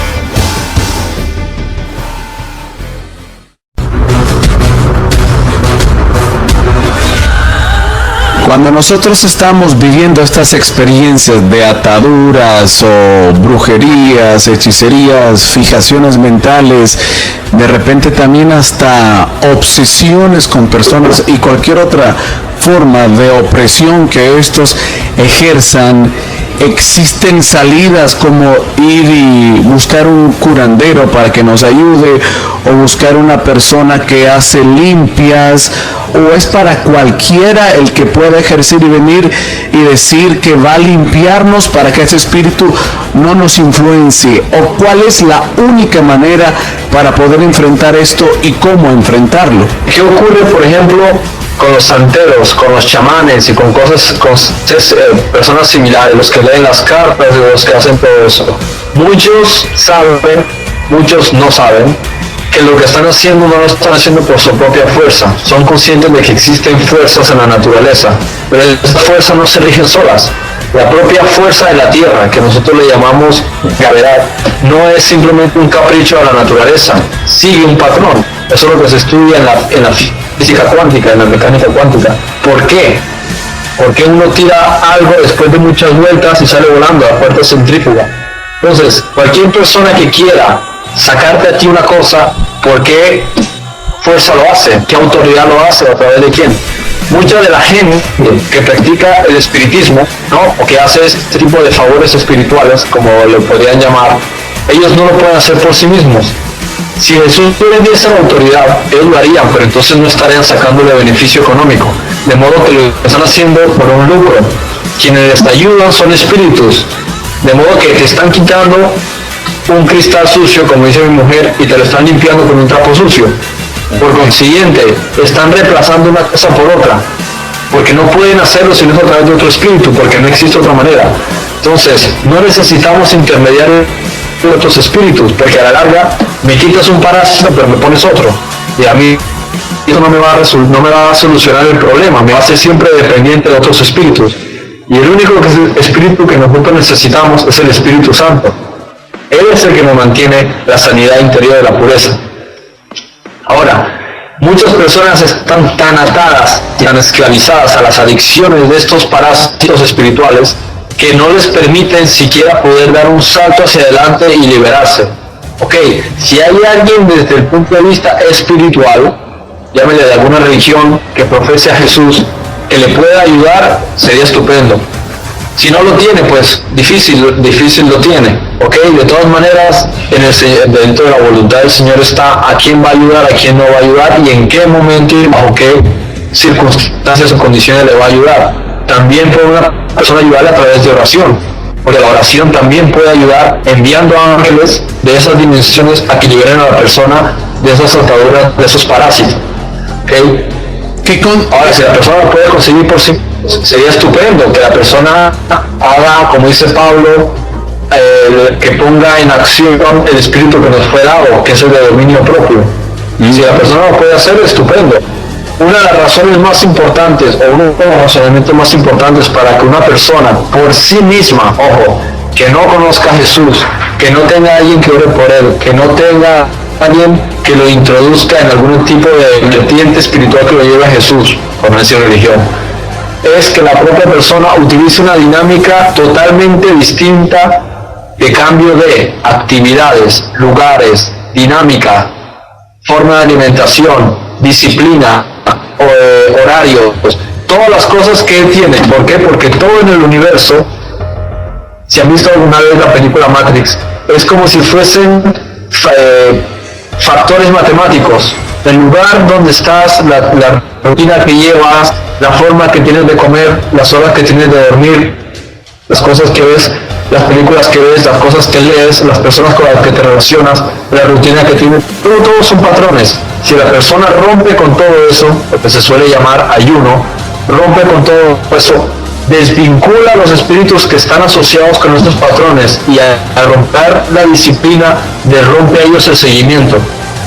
Perfecto. Entonces una persona en sí misma que pueda poner en práctica esto, puede desligarse de ellos rompiendo la rutina. Ahora, no quiero sonar, ¿cómo te lo puedo decir? O sea, quiero trasladar quizás un pensamiento que sé que puede estar en la mente de varios ahorita, porque esto que nos acabas de plantear lo estoy comprendiendo, pero sé que algún pensamiento puede venir. Bueno, entonces somos autosuficientes, no necesitamos a Jesús. Yo lo puedo percibir desde esta manera. Claro, pero yo me estoy refiriendo a esas adicciones. No, claro, porque me estás dando los pasos, no me estoy refiriendo al plan de salvación. No, correcto, pero tal vez lo termino de plantear para no malinterpretar lo que has dicho, sino que solo poder dejar bien claro eso, porque yo lo entiendo desde el punto de vista de una persona que realmente no tiene conocimiento de Jesús, pero al final Él es la verdad. Entonces, si yo hago procedimientos que están conforme a esa verdad, de una manera digámoslo así, indirecta, estoy siguiendo a Jesús, aunque de repente no conozco a la persona, pero estoy siguiendo esos principios de verdad como tú los estás planteando. Entonces, yo nada más quiero hacer una aclaración, porque no quiero que de repente alguien diga, no, pero él está hablando de fuerza de voluntad propia, de poderes mentales que uno puede desarrollar. No, definitivamente, creo que no hay nadie que no necesite esa fuerza externa de Jesús, aunque de repente hay personas que no lo puedan nombrar con ese nombre. Entonces, no sé, quiero que me hagas una buena aclaración en ese aspecto. Es bueno que decidas hacer énfasis al respecto, porque estoy de acuerdo contigo. No estoy, es cierto lo que estás diciendo, y es verdad una cosa, la salvación no te la va a dar eso, Pero si tú tienes problemas de obesidad y mejoras tu dieta, eso no te va a dar la salvación, ni te va a dar la resurrección, ni te va a dar muchísimas cosas de buena vida, pero te va a dar salud. Entonces uno puede considerar que la dieta es una nueva religión, pues cada quien con lo que quiera plantear, pero mejorar la dieta es una cuestión de sentido común si tienes problemas de salud. Ahora, si tienes problemas de salud espiritual, puedes hacer eso, pero claro, no te va a dar la salvación, no te va a dar una relación con Jesús, no tiene nada que ver con el juicio, no tiene nada que ver con la resurrección de los muertos ni la vida eterna, ni con los galardones que te vaya a dar Jesús, porque no tiene nada que ver con el cuerpo de Cristo. Es solamente una cuestión de que alguien, teniendo un problema y no haya a quien le ayude, ojo al dato, no hay a quien le ayude, o sea, no hay un amigo cristiano que ore por él, no hay un amigo cristiano que lo relacione con conocimiento, principios con respecto de Jesús, que lo llevan a hacer de nuevo. Si la persona no tiene nada de eso, no tiene ni idea de lo que se trata, él mismo puede hacer una dieta. Entonces no necesitas a un profesor de dietética. Si tú dices, estoy comiendo mal esto, pues debería dejar de comerlo. Por ejemplo, uno de los razonamientos más elementales para una persona limpiarse de parásitos espirituales es tener una mejor relación con la naturaleza. Y eso no es ni esoterismo, ni es vudú, ni es vudú, ni cerca. No, es simplemente ir al mar, ir a la naturaleza, relacionarse con el sol para que tome el cuerpo vitamina, ¿cómo se llama? Vitamina 2, sí. Vitamina E, ¿no? Tener una relación con el aire, con la tierra, con todo eso. Entonces el cambio le ayuda a la persona. Pero yo no estoy hablando del plan de salvación, eso es otra historia totalmente distinta. Correcto. Estoy hablando de algo pasajero y momentáneo con respecto a un problema, pero no tiene nada que ver con todo lo demás. Okay. Es algo que es un ámbito mucho más grande. Perfecto. Ahora muy bien, ya hemos comprendido mejor qué son los ángeles caídos, los espíritus inmundos o demonios que vemos que proceden de diferentes formas o han sido creados o han surgido de diferentes formas. Unos vinieron de lo que sucedió en el diluvio, hoy siguen pululando, otros pues fueron creaciones directas de lo que pues algunos le han nombrado como digámoslo Sacla, que hay otros que lo llaman Belial, bueno, en fin, y que siguen, pues han sido diseñados y su fin por lo cual fueron creados es oprimir al hombre, llevarlos a cárceles, llevarlos a formas de conductas erradas.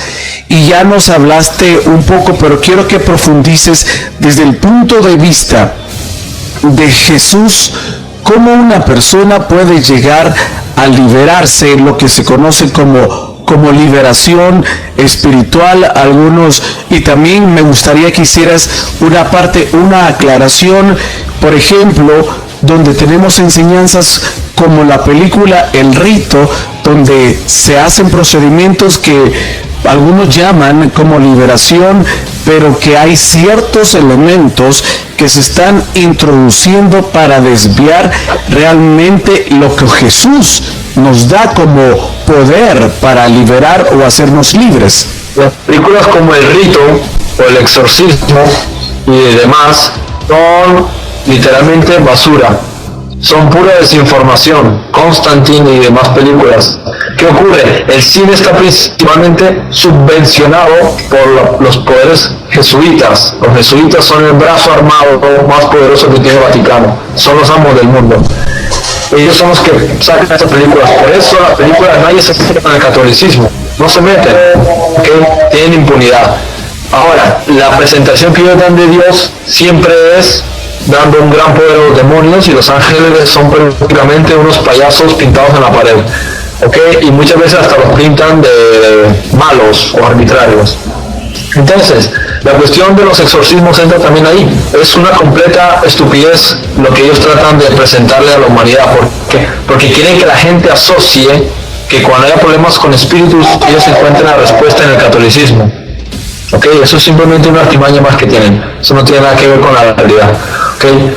Pero, Frederick, sí, a ver si me ayudas a describir elementos por los cuales tú consideras o percibes que es una estupidez o que realmente lo que quieren nada más es atrapar? ¿Por qué tú puedes discernir esto que hoy nos estás exponiendo? ¿Dónde se ha visto, por ejemplo, a los apóstoles, cuando uno lee, o a Jesús haciendo algún tipo de ritual para sacar un espíritu inmundo? No hacía ningún tipo de ritual, no le echaban agua bendita, ni hablar con el demonio, ni dialogar con él, ni se sajaban, ni empezaban a levantar la voz, ni se volvían locos y se le volaban la cara. No hacían nada de eso, simplemente le decían al espíritu, tú, fuera, y el espíritu se iba. Ya está, ahí es donde se da cuenta una persona que tiene autoridad para hacerlo. No necesita dialogar con el espíritu, de hecho no es inteligente hablar con ese espíritu. Pero, por ejemplo, yo he estado en momentos de liberación donde yo veo realmente a personas que tienen manifestaciones. ¿Por qué sucede esto entonces? Y bueno, ahí mismo he podido ver cuando, hablando de pastores, ¿verdad? Que ellos mismos han liderado algún procedimiento de liberación donde las personas sí tienen manifestaciones que se retuercen o que de repente empiece a hablar aquello que está dentro a través del cuerpo, como pero espera, claro, no. Sí, pero yo no me estaba refiriendo al hecho de la manifestación. De que las manifestaciones de parte del espíritu, me refiero de parte de la persona que está haciendo el ritual.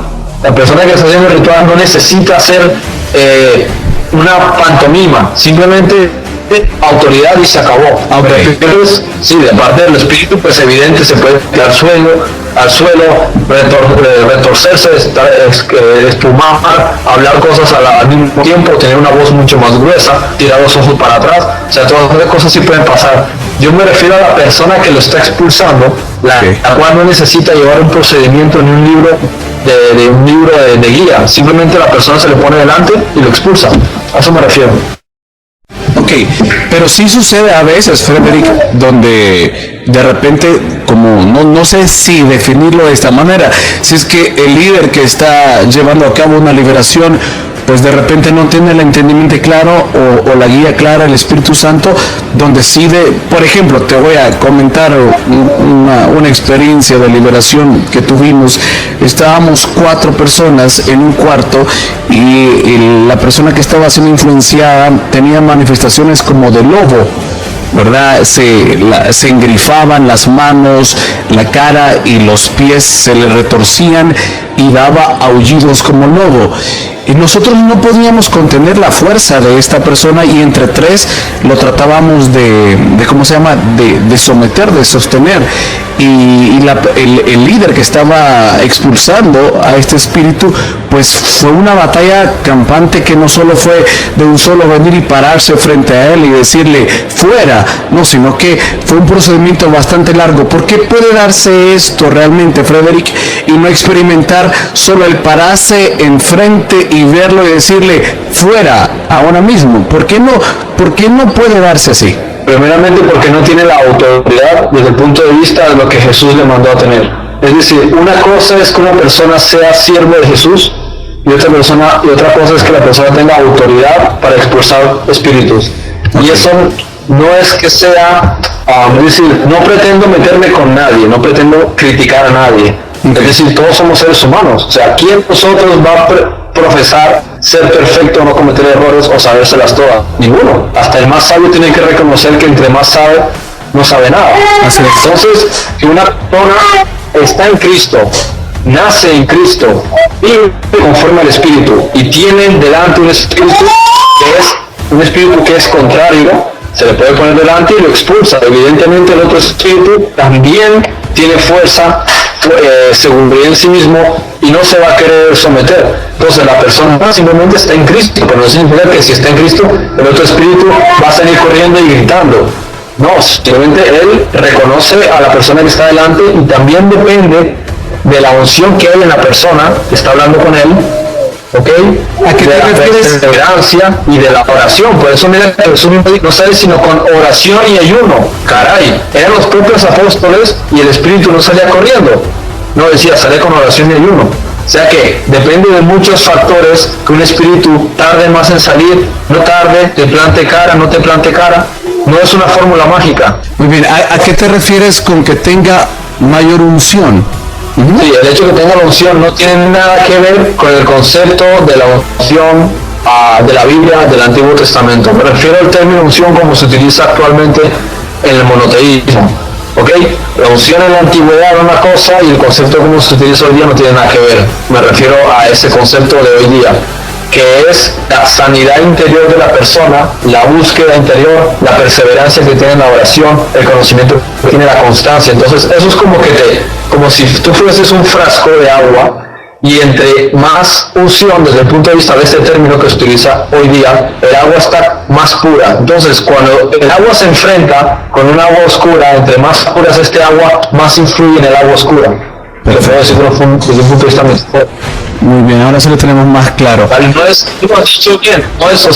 es un término bíblico, sino que lo he utilizado porque entiendo que muchas personas del ámbito, por ejemplo, evangélico, protestantes y demás, utilizan el término, entonces se entiende mucho más fácil. Perfecto, correcto, pero también lo quería ampliar por aquellos que de repente solo lo escuchan, pero no tienen tan claro a qué se refiere, ¿verdad?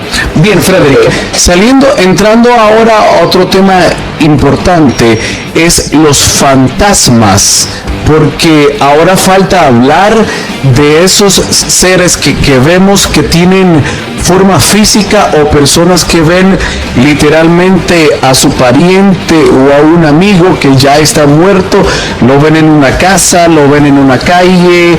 ¿Qué son los fantasmas?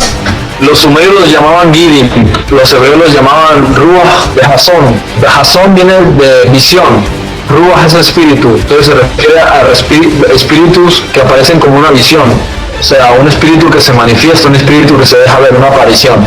De ahí viene la palabra fantasma, es decir, una aparición, un espectro. Los espíritus en sí mismos son ectoplasma, de modo que bajo ciertas circunstancias, un campo de energía, podemos verlos, o bien la propia persona está en un estado en el que puede verlos, o tiene un don de que te permite ver a estos espíritus, ¿okay? Entonces el fantasma en sí mismo es simple y llanamente un espíritu que uno puede ver, una aparición. Bien puede ser un demonio, bien puede ser un parásito, bien puede ser un ser querido que ha fallecido, puede ser cualquier cosa que no sea física, que por una cuestión circunstancial o que la persona tiene la capacidad de verlo, se puede ver, lo puedes observar, ves una sombra o ves un trazo de luz. Sí. Eso es un fantasma. Igual que un poltergeist es el hecho de que un espectro o un espíritu mueva algo. No necesariamente ves el espíritu, pero ves lo que él mueve, el ruido que hace. Entonces son definiciones que se utilizan para referirse a. Ahora, con respecto al ser, pues supongo que me estaba preguntando también sobre eso, un fallecido, ¿no? Correcto. Entonces, los seres humanos salen del cuerpo y se supone que tienen que ir a un sitio donde han de esperar a la resurrección de los muertos. Aunque en el transcurso, algunos de los que se ha hallado que son malos, estos principados envían a sus espíritus malos a que los atormenten, les hagan pagar lo que han hecho vida, ¿okay? ¿A dónde los llevan estos espíritus que se acaban de mencionar, aquellos que fueron malos? ¿A dónde son llevados? Todos son llevados al abismo. Ajá. Entonces, en el abismo hay una zona que se llama el Hades, el Hades, como le llaman los griegos, Hades. En hebreo le llaman el Sheol, es decir, el basurero, ¿ok? El Seol. Dentro del Seol hay un lugar, una especie de jardín de las Hespérides, que los griegos le llamaban los campos elíseos. Jesús lo define como el seno de Abraham. Ahí esperan las personas la resurrección de los muertos, aquellos que son parte de la primera resurrección. Todos los que no están ahí dentro, están fuera, se les define como sepultados. ¿Por qué? Porque están muertos desde el punto de vista espiritual. Bien. Apartados del reconocimiento de Dios. Exacto. Ellos no tienen acceso a los campos elíseos. No pueden entrar ahí. Entonces, de los más malos y más perversos, los propios principados del mal los toman a ellos para que trabajen para ellos. Ah, muy bien. Entonces, son parte de su séquito, los más malos y perversos. Y los menos malos son atormentados. Sí, exacto. Lo mismo ocurre con los buenos, de los que van a ser Abraham, o sea, los campos elíseos. de los más buenos, si se puede decir así, más justos, se encargan de ser guías de sus consiervos y de ser también mensajeros dentro de lo que cabe, lo que se considere, lo que Abraham en ese sentido determine. Voy a ver cómo hilvano esto. Me estás hablando en este momento y voy a repetirlo. Hay quienes están en el seno de Abraham que son escogidos porque fueron considerados realmente dignos para poder ejercer ciertas labores de guía aquí en la tierra con sus siervos terrestres. Entonces, primeramente en el seno de Abraham para guiar a otros en el seno de Abraham. Entonces, porque esto ya es un tema muy interesante y realmente creo que lo voy a dejar mejor así para el segundo programa. Pero ojo que la escritura dice, y los muertos con sus obras continúan. Correcto. Eso dice, el que mucho hizo, mucho se le hará, no solo en vida, ni solo en la resurrección, también en el seno de Abraham. Importante que hagas esa aclaración y voy a dejar nada más aquí como stand-by esta parte porque eso es para poder profundizarlo mejor en otro programa.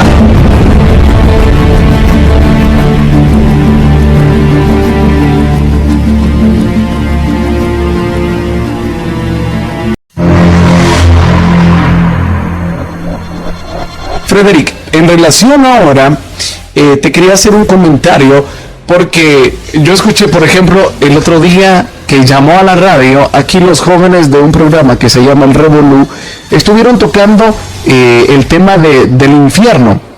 Entonces llamó un joven y dijo, a mí Satanás me ha prometido que cuando yo muera, voy a tener una posición de privilegio y voy a tener muchas cosas en ese infierno, como que va a ser, le dijo él, purificada su alma en el infierno. Y tú acabas de mencionar algo bien interesante en este momento, donde viendo el lado opuesto de lo que nos acabas de plantear, de los buenos, cuando en el seno de Abraham se determina que pueden tener ciertos privilegios como ser guías, entonces ahora nos planteaste anteriormente que también en el lado oscuro, las potestades, ellos pueden determinar quiénes fueron tan agradables para sus propósitos que pueden continuar haciendo el mal después de la muerte. Asociando esto que acabas de plantear con el ejemplo que te di de la llamada telefónica, realmente veo mucha concordancia con lo que estaba exponiendo este joven, con la promesa que Satanás le dio a él. No sé si podría como ver asociación en esto que tú estás planteando. Yo pienso que Satanás le miente. Satanás no es una persona de la cual tú te puedas fiar. Ni siquiera los satanistas se pueden fiar de Satán. Por eso le llaman padre de la mentira. Él nunca va a cumplir ninguna promesa que le ha hecho a nadie, ni a sus seguidores, ni a los seres humanos. Claro que sí. Él les hace creer cosas y después se engañan. Claro, me refiero, o sea, yo entiendo no que le puede prometer algo que no puede cumplir. No, claro, yo sé que no le va a purificar su alma, dejando a un lado eso está estoy clarísimo. Me refiero al hecho del ejemplo que dabas, que sí hay personas que ellos escogen para que sigan sirviéndoles y de repente pues no van a ese lado donde son oprimidos, sino que más bien entran a seguirle sirviendo a Satanás. Me refería desde ese punto de vista que yo pude percibir cierta como afinidad o relación con lo que estabas exponiendo. Entiendo que es el rey del príncipe de la mentira, en él no hay nada de verdad, pero sí, entonces es real esto, que ellos escogen y definitivamente, ¿cómo se llama?, le siguen sirviendo, porque hoy vemos esas manifestaciones con brujos o hechiceros donde ellos dicen, por ejemplo, he escuchado casos de personas que dicen, mi tío que era brujo me viene a visitar y me dice qué tengo que hacer. ¿A esto te estás refiriendo, Frederick? Sí, a eso sí, pero eso ocurre con los iniciados dentro de la porquería de lo que estamos hablando, pero no con gente particular. A la gente particular le cuentan eso, igual que los masones le cuentan eso a sus iniciados, a los aprendices. Pero solamente son un grupo pequeño, minoritario, que son los realmente malignos, los que son parte del sistema satánico cuando abandonan el cuerpo. Y ellos le cuentan la misma historia, la misma retaíla a todos los demás, y todos, así las masas se lo creen. pero ellos no escogen a las masas, ellos escogen a personas puntuales. Las masas simplemente les echan la mentira para que ellos se crean realmente que van a ser siervos de Satán después de la vida, pero no les interesa, lo único que van a hacer es torturarle. Perfecto. Para cerrar, Frederick, con lo de los fantasmas, y vamos a tocar la parte de los muertos y la resurrección en otro programa, que es importante hacerlo. Quiero que nos hagas la última, puedas profundizar en este último aspecto que quiero plantear. Los fantasmas, me mencionaste en una plática anterior que tuvimos, esas personas que mueren, y concordábamos que era como una especie de limbo, digámoslo así, porque no son ni llevados a ese lugar de tormento, no son ni escogidos para servir, pero tampoco son llevados al seno de Abraham. La pregunta que te hice y te la reitero ahora para la audiencia: ¿por qué estas personas, o qué características tienen estas personas para no ser ni llevadas al seno de Abraham y tampoco ser llevadas por estos espíritus al lado oscuro o a esa parte del Hades que es para el alimento? Es la fuerza de voluntad de la persona la que hace que se quede arraigada a un sitio determinado. Ahora, el ser humano es espíritu, alma y cuerpo, y no necesariamente los tres están ubicados siempre en el mismo lugar, porque cuando el ser humano sueña, por ejemplo, el cuerpo se queda aquí, pero no necesariamente su ser está en el cuerpo. Muchas veces se biloca. ¿Qué, perdón? Es estar en dos sitios a la vez, el cuerpo se queda aquí. Bilocación, estar en dos sitios a la vez. Entonces el cuerpo se queda aquí, la persona muchas veces sale del cuerpo sin saberlo, ¿ok? Por eso se llama, otras veces lo llaman viajes astrales. Bien lo hacen a voluntad, bien no lo hacen a voluntad, o sea, el ser humano puede salir. Lo que quiero decir con esto es que una persona puede estar aquí vinculada con el inframundo, o vinculada con su cuerpo, el sitio donde murió, o vinculada con un sitio donde se quedó arraigada, vinculada con la energía de una familia, de un ser querido, o principalmente con una situación grave por la cual murió y se niega completamente a irse. ¿Por qué? Porque no tiene libertad. No tiene libertad en su sentimiento interior.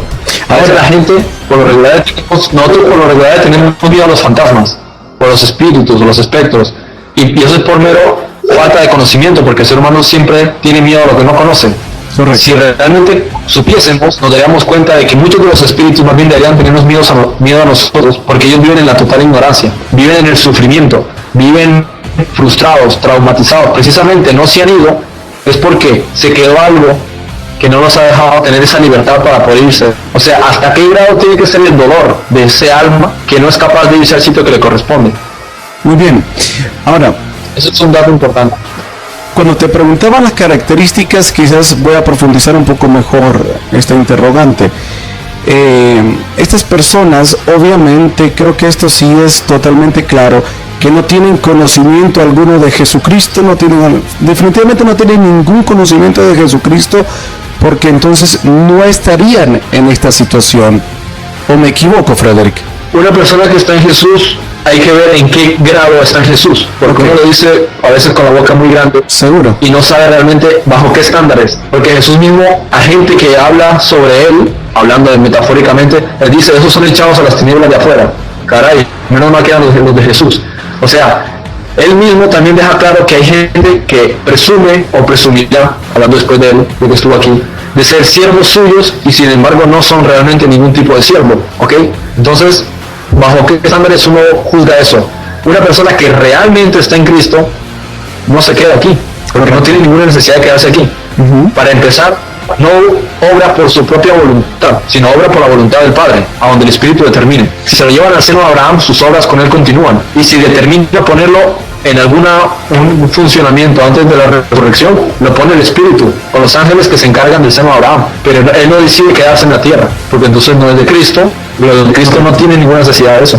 Puede haber gente que presuma ser de Cristo, pero puede más su pensamiento humano que lo arraiga al sitio donde murió o bajo las circunstancias en las que murió. Una persona que tenga el discernimiento de espíritus, este don para poder ver estos fantasmas, ella, el mismo espíritu le puede dictar a ella, cuando se enfrenta a una circunstancia de estas, cuál es el lugar que le debe de mandar, o definitivamente estas personas todas deben de ser mandadas al lado oscuro, o hay algunas que de repente el espíritu pueda determinar que son merecederos en cierta manera de entrar al lugar de descanso. Eso a nosotros no nos corresponde, no es asunto nuestro. Es como a veces quienes hablan de ser bautizados en el Espíritu Santo. Solamente el Espíritu Santo define a quién desciende Él, no lo decidimos nosotros. Por eso, lo que puede hacer una persona que tenga discernimiento de espíritus es simplemente discernir de parte de quién viene, de Dios o no viene de Dios, o viene del mal. ¿Qué hay en él? ¿Qué es el espíritu que le motiva? Si la persona es así o es asá. Es como que le hace un escáner espiritual a la otra persona. También a lo que te refieres también con discernimiento de espíritus es el hecho de poder verlos, poder interactuar con ellos, cosa que no es apropiada, pero en el caso de quienes tienen el don lo pueden hacer, pero no significa, lo pueden hacer, pero no significa que lo deban hacer. ¿Okay? Es mandar a las personas simplemente a que tenga libertad en su interior para irse. Por ejemplo, una persona traumatizada que no se quiere ir, venir y decirle, tranquilo, no ocurre nada, vete en paz, no pasa nada, no tienes que estar amargándote, no tienes que estar sintiéndote mal, hay un sitio donde te esperan, donde hay paz, donde hay tranquilidad, donde tienes que irte. Entonces, infundirle a esa paz que él necesita para irse al sitio que le corresponde, decirle, no debes estar aquí, no es tu sitio, no te corresponde. A eso me refiero, Frederick. Esa era la forma como quería pues conocer cómo uno. Vos estás planteando ahora de que se le puede decir vete, descansa al lugar que te corresponde, pero ¿qué estoy diciendo con eso? ¿A dónde realmente lo estoy dirigiendo o lo estoy encaminando? Porque si me estás hablando vete a descansar, pues yo lo primero que entiendo es, bueno, tú tienes que estar en ese lugar de descanso, tranquilo. O qué entiendo, pues no sé si me estoy dando a entender con lo que quiero conocer. Sí, te estoy entendiendo. Ok, entonces, ¿cómo sí. Yo sé eso? ¿A dónde le tengo que dirigir? O no es, o solo lo que me estás diciendo solo es como que dice, me lavo las manos, yo no sé a dónde te toca, pero tranquilo, aquí no te corresponde. ¿Cómo funciona eso? Es todo eso que has dicho. Hay quienes tienen la capacidad de poder hacerlo porque tienen el don para hacerlo. Entonces, lo único que hacen es lo mismo que hacemos nosotros, decir al espíritu, vete, es un sitio que te corresponde. Ahora, que sea algo para todo el mundo, no, yo no lo recomiendo. Yo no recomiendo a una persona que esté hablando a los espíritus, porque no es apropiado. No debemos llamar a nosotros una comunicación con otros espíritus, porque se genera una afinidad y no tenemos ninguna necesidad de relacionarnos con esa dimensión ni con ellos. No genera una simbiosis ni una comunicación ni estrechar lazos, aunque nosotros creamos que ese espíritu no es malo, ¿ok? Y a lo mejor no es malo, pero no nos interesa, no es conveniente, no es prudente y se enseña siempre a no relacionarse con eso. ¿Y cómo hay personas que se les permita hacerlo? Es porque tienen el don para hacerlo y vale, ellos saben lo que están haciendo y ven con esa carga. Muy bien, ¿y cómo se trata entonces estas circunstancias cuando hay personas que lo viven, que de repente van a un hotel o hospedados en una casa o de repente compraron una casa, qué sé yo, y ven esos fantasmas? ¿Cómo hay que tratar frente a esas circunstancias? ¿Qué es lo que se debe de hacer entonces? Porque muchos de ellos molestan o asustan, qué sé yo, lo que puedan manifestar a las personas, o simplemente empiezan a influenciar tristezas y algunas otras formas pues que a la gente le preocupan, ¿no? ¿Qué se hace? Orar, eso es lo que hay que orar. Es decir, Pablo lo dijo muy claro, no tenemos lucha contra carne y sangre, es decir, nosotros, la lucha no es nuestra. Por eso también otra parte de la escritura dice, si Jehová no edificare la casa, en vano trabajan los edificadores. Y otra parte también dice, como resume muchas otras partes, que quien hace la obra es el Espíritu, no nosotros. Él añade a la congregación quienes han de ser salvos, y así podemos sacar a colación muchos textos. Una cosa es que uno hable y haga de emisario, y otra que la voluntad del Espíritu Santo se haga. Entonces, si hay una situación, uno puede decir, si no le es mandado, que es el caso más apropiado, que la persona simplemente ore y diga, Señor, ocurre esto, esto y lo otro, y el Señor determinará. El Señor manda a los mensajeros, llegan, dicen, sí. Y los ángeles le dicen al Espíritu, tú no tienes que estar aquí, ven aquí, se lo llevan al sitio que le... O sea, uno tiene que, cuando se trata de espíritu, mediar lo menos posible para evitar estarse manchando de ese tipo de cosas de esa dimensión, porque después te dan sustos, te molestan durante la noche, crees que ves sombras o ves reflejos. Entonces, para el ser humano evitar esos miedos, esos sustos, es mejor no estarse metiendo con ese tipo de cosas y someterlo a la oración para que el Señor envíe a sus ángeles a que intervengan en las cosas que tienen que ver con lo no físico. Y como consejo a las personas que tienen estas experiencias, para que este temor no les invada, ¿qué debe de cómo se llama, de predominar en su mente al momento que están haciendo esto? Ya no dijiste que hay que orar definitivamente, pero ¿qué hay que tener bien posicionado en la mente para que el temor no pueda influenciar a manera que al final la persona salga muy afectada? ¿Qué es lo que debe de estar pero bien cimentado en la mente y en el corazón de cada uno cuando se presentan estas circunstancias? Bueno, te puedo decir cualquier cosa, pero el hecho es que los espíritus nos asustan. Entonces, en ese sentido soy realista. Pienso que si una persona le asusta una cosa, debería evitarla y simplemente centrarse en la oración. Si aparte de la oración no ocurre nada, entonces someter la cuestión a ayuno. Ayunar, porque el ayuno es el arma que nosotros tenemos para las circunstancias que no podemos manejar. Y buscar, me imagino, alguna ayuda, buscar con quien realmente, como tú dices, pueda tener el don, buscar esta ayuda espiritual, pues definitivamente. Si la conoces bien, pero realmente, claro, ¿para qué vas a pedir a otra persona que haga algo que puedes hacer tú? Es decir, que haga esa persona intermediario entre tú y Dios, o entre tú y los ángeles, cuando eso lo puedes hacer tú. Mismo le puedes decir, Señor, pasa esto y lo otro, y Él envía a los ángeles. ¿Para qué necesitas a otra persona que lo haga? No, claro, pero recordemos que de repente no todos estamos en ese entendimiento, en esa intimidad con Dios para que a través de la oración pueda suceder. Hay personas que de repente ni siquiera saben o sabemos cómo orar o cómo hacerlo. Entonces definitivamente eso no tiene importancia, porque cualquier hijo, el padre le entiende, aunque el hijo no sepa hablar bien, aunque el hijo sea corto de palabras, aunque sea corto en...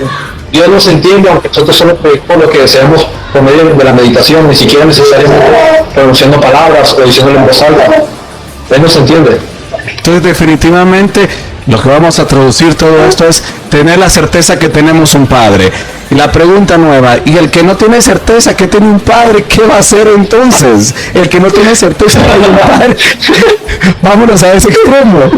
Porque el que no tiene certeza de todo esto, porque estamos hablando pues a quienes de repente conocemos algo del Padre y sabemos que tenemos un Padre a quien podemos acudir, pero los que no y les están pasando estas cosas, ¿qué le van a hacer? ¿Qué se supone que van a hacer? Si alguien está escuchando esa transmisión de radio, ya significa que a alguien le llega el mensaje. Si le está llegando el mensaje, pues aprovecha para decirle que Jesús es la respuesta que él necesita. Si no le llegase el mensaje, tampoco haría falta que yo le dijese qué otra cosa puede hacer. De manera que los que no le llega el mensaje no podemos hacer nada, no está en nuestras manos. Pero si llega a nuestras manos, entonces podemos orar por esas personas, y si ellos quieren encontrar la solución, pueden llegar a Jesús. Porque si están escuchando esta emisora de radio es porque realmente están buscando algo más, a Dios, a Jesús. En un caso hipotético de alguien que no sabe, no está en nuestra mano poder hacer nada. Por eso Jesús habla del prójimo, o sea, el próximo. No es que Dios por fin trae paz a los asiáticos, a los chinos. Eso no está en nuestras manos. Pero que tenemos a nuestro vecino, a nuestra mujer, a nuestros hijos, a nuestros padres, que están más cerca de nosotros. Me salió que sea alguien que no está en Dios, podemos orar por él, o hablar de él, o que él venga a uno y le diga, oye, necesito ayuda, me ocurre este problema. Exacto. Me salió bien la forma como fui como orillándote a ese punto, porque la intención era cerrar con esto.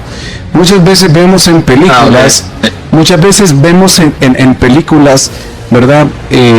Sobre, por ejemplo, actividad paranormal, que se invitan, por ejemplo, a personas, no sé, son científicos que conocen sobre esto de las formas de energía, y entonces empiezan a, no sé si han visto actividad paranormal o películas relacionadas a esto, que invitan a personas para supuestamente hacer que esas almas vayan a descansar. Definitivamente caemos en que esto es una farsa, desde el punto de vista de que la salvación únicamente, o en este caso, la liberación de estas fuerzas es a través de Jesucristo únicamente, Frederick. Mira, lo que hacen, por ejemplo, esos programas, suponiendo que no fuese un fraude, no creo que sea un fraude personalmente, lo que hacen no es algo malo. Es decir, están ayudando a esas almas a que se larguen de esa casa. Y están ayudando a la gente que vive en esa casa a que se salgan de un problema. Ok. ¿Se puede hacer mejor? Sí, se podría hacer mejor. Lo que pasa es que como es un programa de televisión, ellos no van a meter a Jesús. Así de sencillo. Y aunque lo quisiesen hacer, no saldrían en televisión. Entonces, lo ideal que sería que lleguen a las personas a Jesús. Sin embargo, un espíritu ya está muerto. ¿Qué es lo que quieren hacer con él? Predicarle el evangelio. Pues no sé qué puedo hacer con el evangelio. ¿Lo quieres hacer? Pues intenta ver qué pasa. Desconozco lo que puede pasar en esos cánones. No me imagino a uno predicando con fantasma. Pero el hecho mismo, como decía Jesús, ¿es apto sanar a alguien el sábado? Hombre, el sentido común es que sí. ¿Es apto ayudar a una persona que vive en una casa donde un espíritu le amarga la existencia? Pues sí. ¿Es apto decirle a un espíritu que está en una casa, lárgate porque no tienes que estar aquí, esa no es tu dimensión? Pues sí. Ahora, que se puede hacer mejor, por supuesto que se puede hacer mejor, porque Jesús es el camino excelente, es el camino perfecto, pero no significa que de camino hasta Jesús no puedas hacer buenas obras. No puedes ser que sea o Jesús es el diablo. No, en el camino en que llegas tú a Jesús y te vas perfeccionando y mejoras, pues intenta hacer las cosas lo mejor posible y ayudar a las demás personas. Aunque no necesariamente vayas con una pancarta que diga Jesús te ama. El solo hecho de ayudar a alguien ya es Jesús. Ya manifiestas. Exacto. Correcto, ya lo manifiestas. Frederick, creo que ya podemos concluir con todo esto que hemos platicado en esta mañana. Definitivamente ha sido bastante productivo y que nos puede servir para entender mejor todas estas formas y ante qué nos estamos enfrentando. Yo quiero agradecerte, no sé si hay algo más que de repente se me ha escapado y que tú sientes en tu espíritu que se debe de acotar o finalizamos a este punto. Bueno, cualquier cosa que nos haya podido escapar, tomamos nota y el próximo día lo comentamos. Pienso que ahora mismo no sé qué se haya podido escapar, a lo mejor meto algo más, lo único que hacemos es extender porque sí, hay muchas cosas de las cuales hablar y eso que podemos seguirlo comentando. Definitivamente. Frederick, tus palabras finales para la audiencia, invitarles a ese camino de seguir a Jesús y realmente tener ese compromiso y ese amor, porque realmente nos vamos a librar de tantas cosas que también quiero hablar un poco de eso en otros programas. Tus palabras finales, Frederick. Supongo que será de edificación para muchas personas tener este conocimiento. Muy contento de haber participado de esto. Estoy consciente de que el Espíritu sabe lo que hace y lleva a todas las personas de un modo u otro al proceso de aprendizaje y de desarrollo como criaturas espirituales para los cuales estamos siendo llamados a ser hijos de Dios. Y perfecciona a aquellos que quieren realmente servir a Cristo y vivir en Cristo, para que sepan qué hacer, bajo qué circunstancias, y así aumentar nosotros el conocimiento y la sabiduría para tomar las determinaciones apropiadas y saber también exponer eso a otros. Pero por encima de todo, lo importante es cuidar la amistad, predicar el amor, y con respecto al tema del que estamos hablando, es no intentar entrar en áreas que se nos escapan de la mano, pero si no son un problema, someterlos a oración y dejar los casos particulares, como el hecho de que uno tenga don con respecto a los espíritus y todo, eso ya son casos particulares. Pero en el caso general, todas esas cosas que se escapan a nuestra mano, someterlas a oración. Y si con la oración no funciona, hacerlo con un equipo. Y si con el equipo no funciona, someterlo al ayuno. Y si no funciona con el ayuno, esperar que tiempo a tiempo ocurrirá, porque el espíritu también sabe por qué permite las cosas de cierta manera. De manera que si uno confía en Cristo y está en Cristo, no tiene necesidad de afanarse o pensar que ocurre algo y no hay respuesta, sino hay lo otro, porque el Espíritu también lo perfecciona a uno a través del sufrimiento que uno pasa, o las experiencias, porque las experiencias son las que nos fortalecen y nos perfeccionan como individuos y nos dan madurez y conocimiento. Si Dios nos contestase a todo cada vez que se lo pedimos, no nos permitiría a nosotros desarrollar. Entonces, también con respecto a la oración, es orar y también tener paciencia y esperar que el Señor haga lo que Él considere, cuando lo considere, si es que lo considera. Muy bien, muchísimas gracias, Frederick.